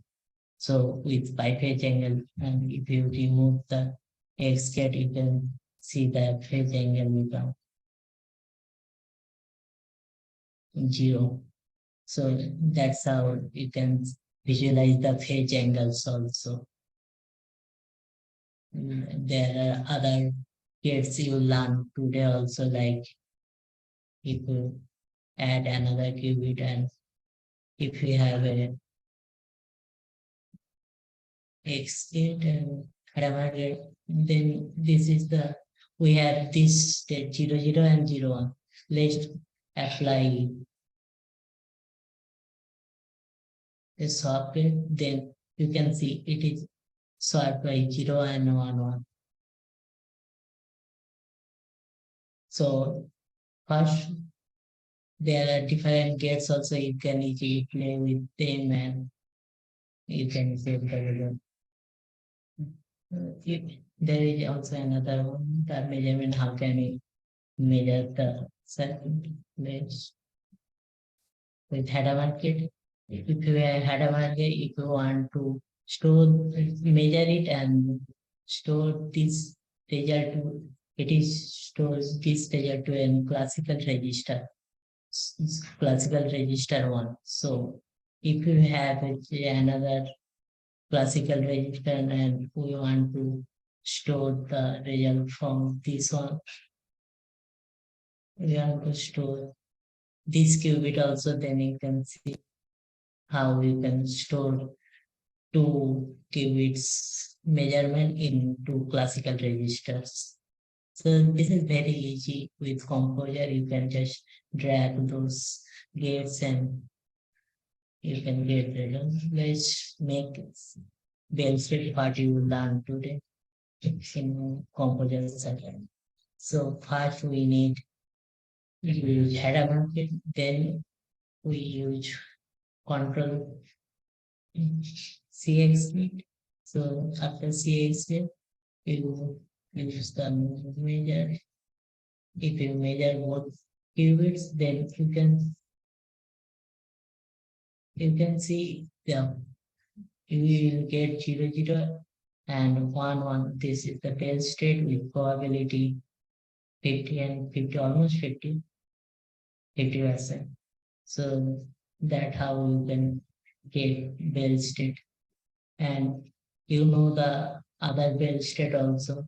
So let's compute the other Bell state also. So let's start first, make the 0, 0 minus 1, 1 by root 2. Can anyone guess how can we make that Bell state?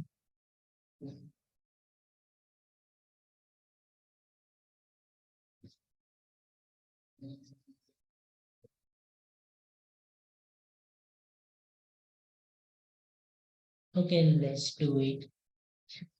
So if we apply this X gate, so what will happen? So the first it was initialized with 0 state, then it goes to 1 state, and after applying header one, it will go to 0 minus 1 by root 2 state. And applying the C naught gate, you can see we will get the Bell state 0, 0, 1, but there is a edge, pipe edge.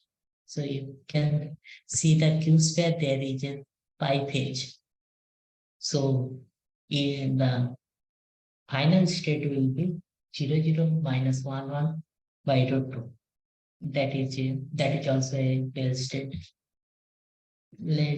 You can just play around with it, and you can make other bell state also, like this one 0 1 and 1 0. So the final state is here 0 1 and 1 0 by root 2. And you can, if you apply J gate, you will get the last bell state also 0 1 and 1 0 with a phase difference pi. So the final state will be 0 1 minus 1 0 by root 2. That's how you can play with the composite circuit. You can make your own circuit. So let's try to do it in QIQT in Pythonic way. Here you can see mm, you can get the code also, and you can change it with QIQT, and you can get code also easily. Let's go to the lab section.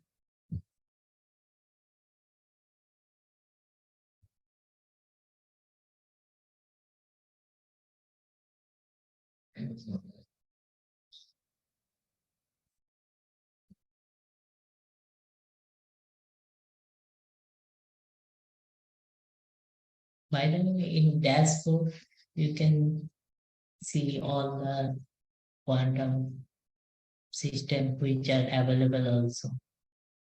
Like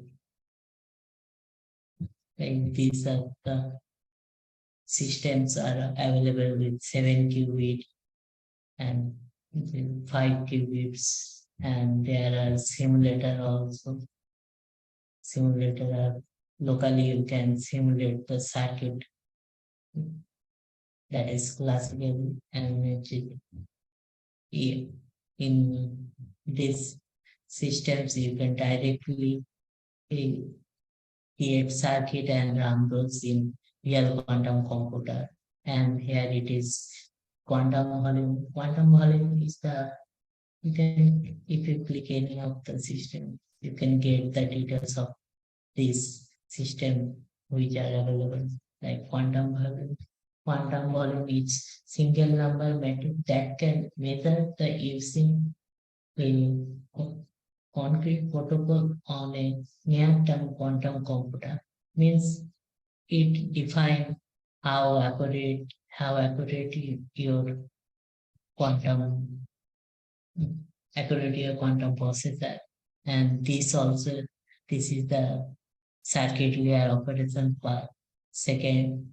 This you can, if the quantum volume is higher than your you will get less error.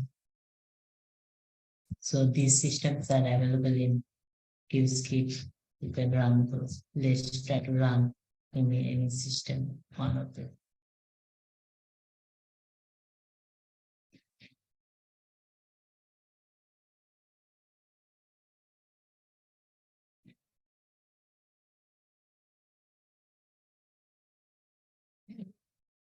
So this is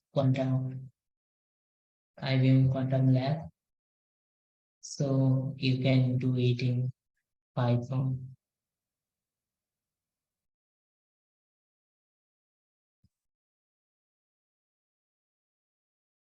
So here you can create new file, and if you click the Python,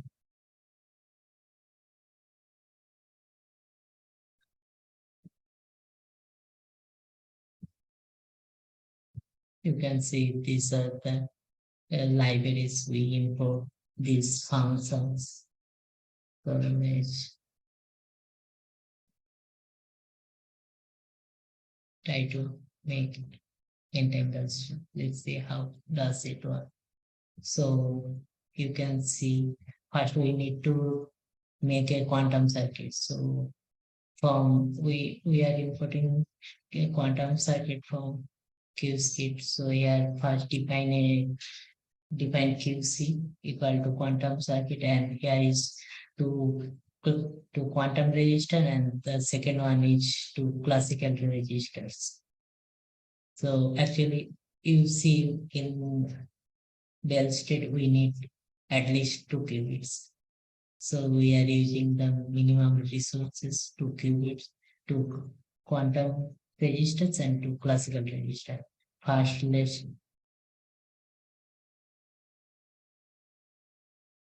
So there is a question from where we get this Python. So you can actually, you will not get those files, Python files. I just ran it before this lecture. So I will provide this on QIQT website also, the basic. Hi, sir. I have a question here. Yeah, Like in the third line of this code, we are doing QC.CX01. but This, you can easily write this circuit yourself.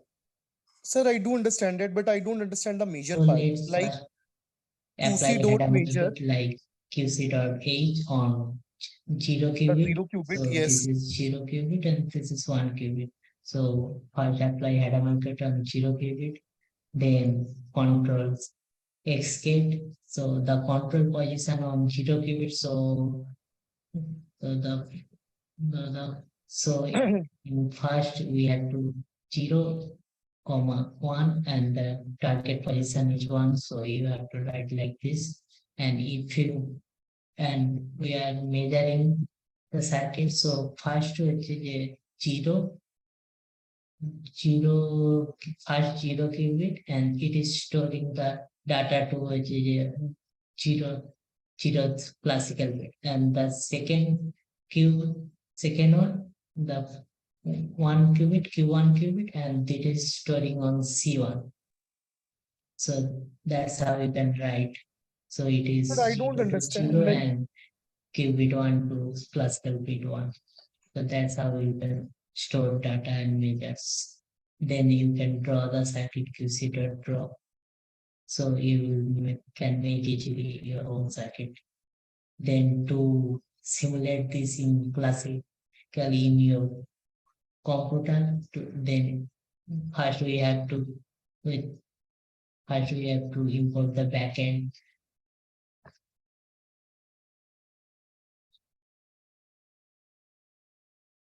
Okay, so let's repeat the measuring part.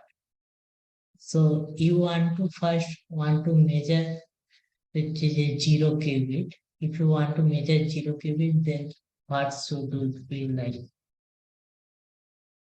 So we want to measure 0 qubit and store it on classical bit 0. Then it's calculation.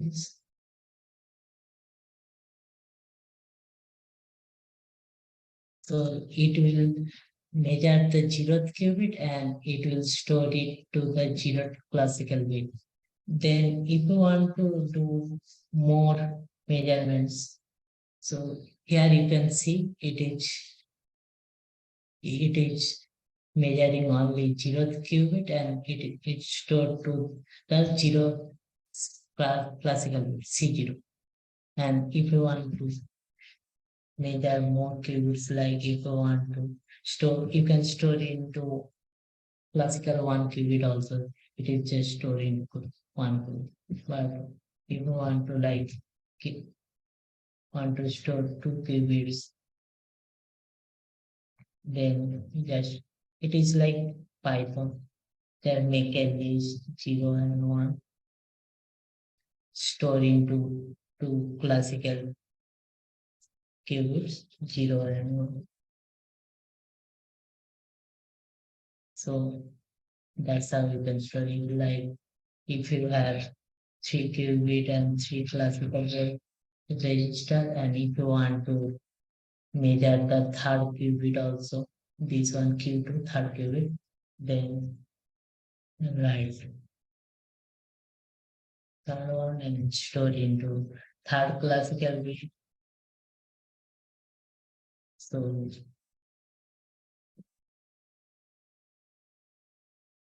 you can see we can measure the third qubit also like this. And there are other comments also like means means measure all. You can you can directly measure all qubits, but you see there are they they don't need though they don't need any classical qubit registers, so they directly make their own classical registers. So the resources will be wasted. So you have to like remove the classical register, and if you use the measure all comments, and you can directly measure all qubit without wasting any resources. So let's go back to our Bell circuit.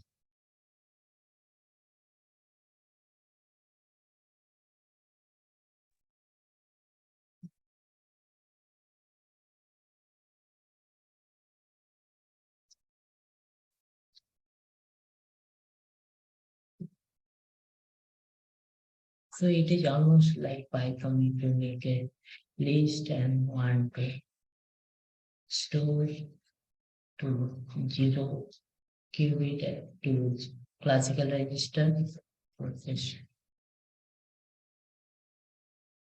Okay. Okay. Now next is we are running the backend where we can simulate and get the counts. So first we need to import the backend. Here is the we input in Quasar simulator. With this simulator, here is running the execute the job, and here is you can see the number of shots, meaning the how many times you want to repeat this run this circuit. It is 124 is enough to get a good results. You can like it if you want, you can run this 10 times. You can see here is 5 Excuse me, I have a question. run. So so if you run more and more time, you will get less and less error. After running, you after plotting the histogram, you can see we will get 0, 0 and Hello? 1, 1 state with 50% probabilities. So that is how we can locally simulate the circuit in your computer. But Hello, hello, that is not hello. in quantum computer. To run it in quantum computer, first we need to search for list within backend. So with this code, you can easily search for a list within backend. So I have showed you the systems which are available. So here, after running this code, you can see IBM Q lemma is available with BG list BG pending jobs. You can check also. After running this, you can monitor your job. So I ran this before like 1 hour before, so it is still in queue. So we cannot get the result now, but actually you can see there is jobs. It is pending. So after get this, you can see the details of the job also. Can get results details.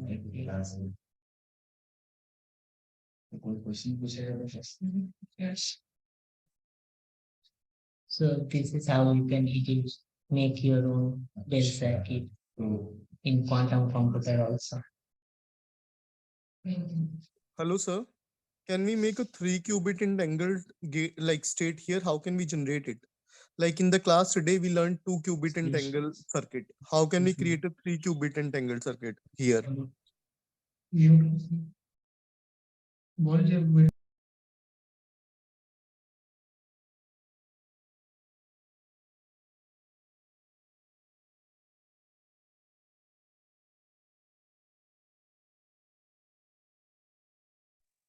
Sir, you are not audible.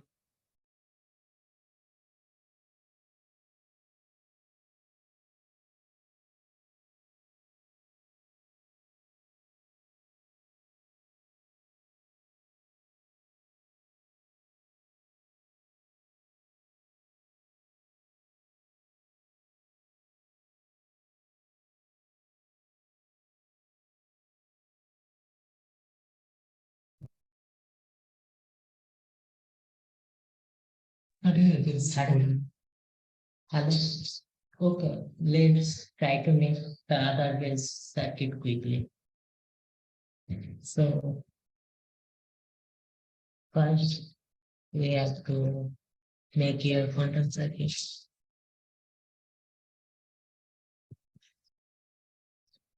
with two classical resistors and two quantum resistors. Then we have to, like, I want to make this bell circuit 0, 0, minus 1, 1 by root 2. So first we need to apply the X gate on 0 qubit, then Hadamard gate on the 0, and then CNOT gate on the control qubit are 0 and the target qubit is 1, so that is 0, 1. Then let's try to draw it.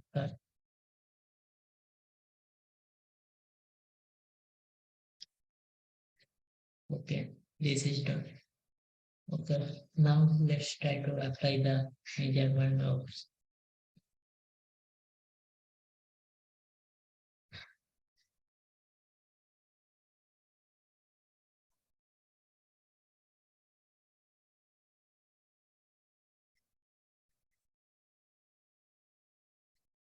Okay, we are measuring the first qubit and second qubit. Can I guess what will be the results?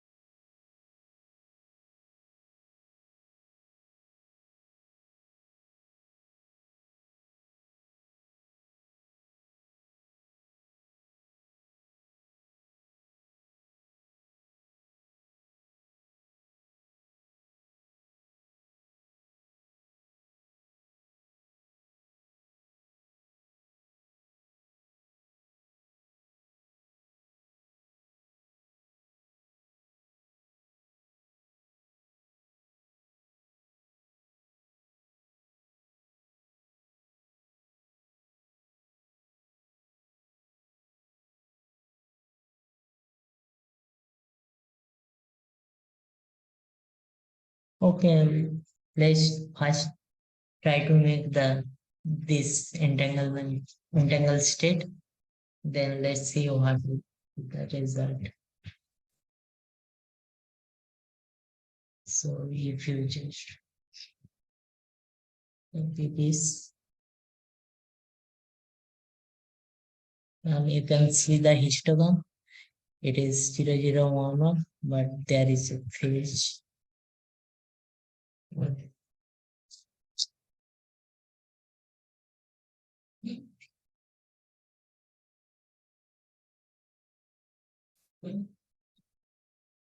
So here, are you implementing it on computer or simulating it? Hello, can you ask again? So here you are simulating or implementing on IBM quantum computer? So this is classical simulator. So here we are simulating local, not on quantum computer. But actually you can see with this code, we can simulate on quantum computer also. Like we are searching for least PG backend, and after we can run this on this IBM Q Lima. So we can directly run in quantum computer also.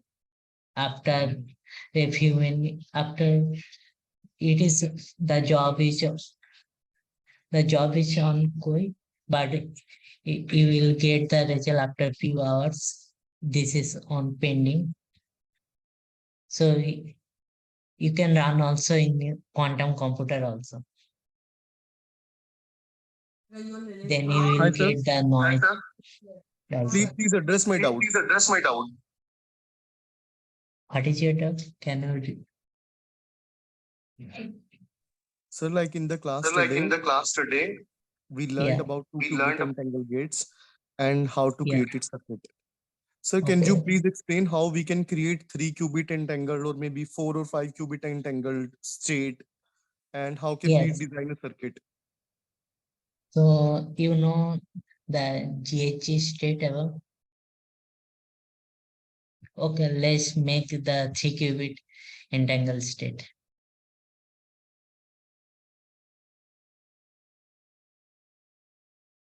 So let's first define a quantum circuit.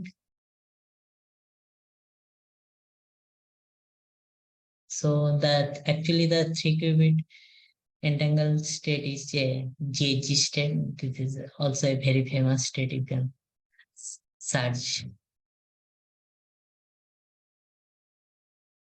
So let's import three classical register and 3 quantum registers for 3-qubit entanglement state. First, let's apply Hadamard gate on 0.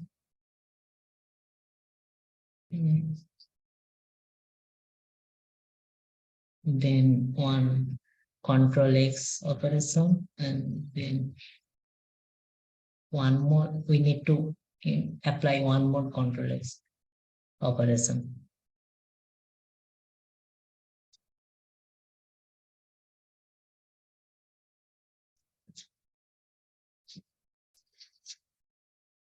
Let's try to draw the circuit. This will be the circuit. Then let's measure it and see what will be the states.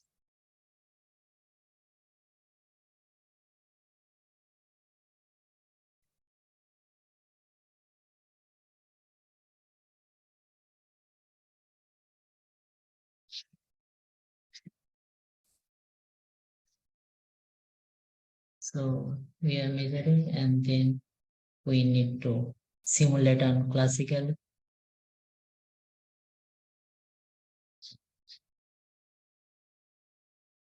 So we are simulating on Quasar simulator.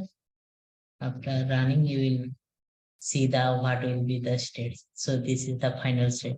It is called GH state. This is a 3-qubit entangled state. That's how you can make 3-qubit entangled state. You can make 4-qubit entangled state also.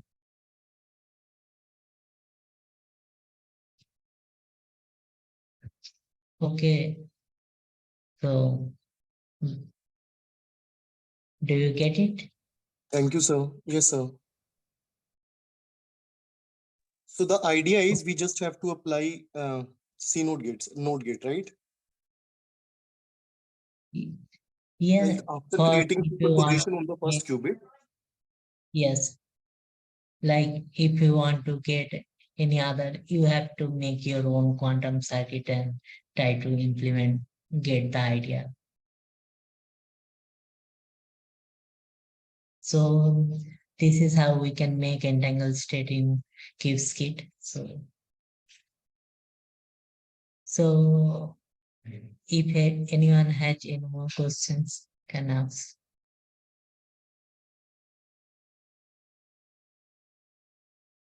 Yes, sir. Like I do have more questions about how can we create classical gates like OR gate or AND gate. Like corresponding to node gate, we have like sigma X. How can we create like quantum OR gate, like the classical OR gate and the node gate?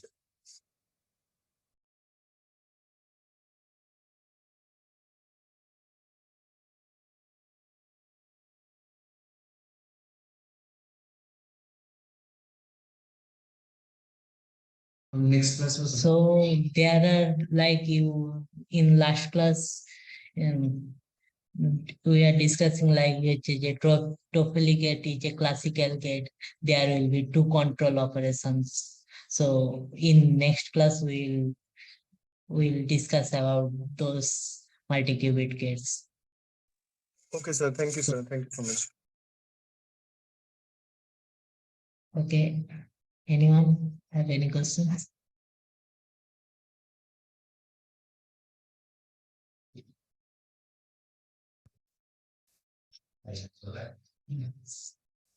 So we are ending the sessions here. Okay, thank you everyone for participating.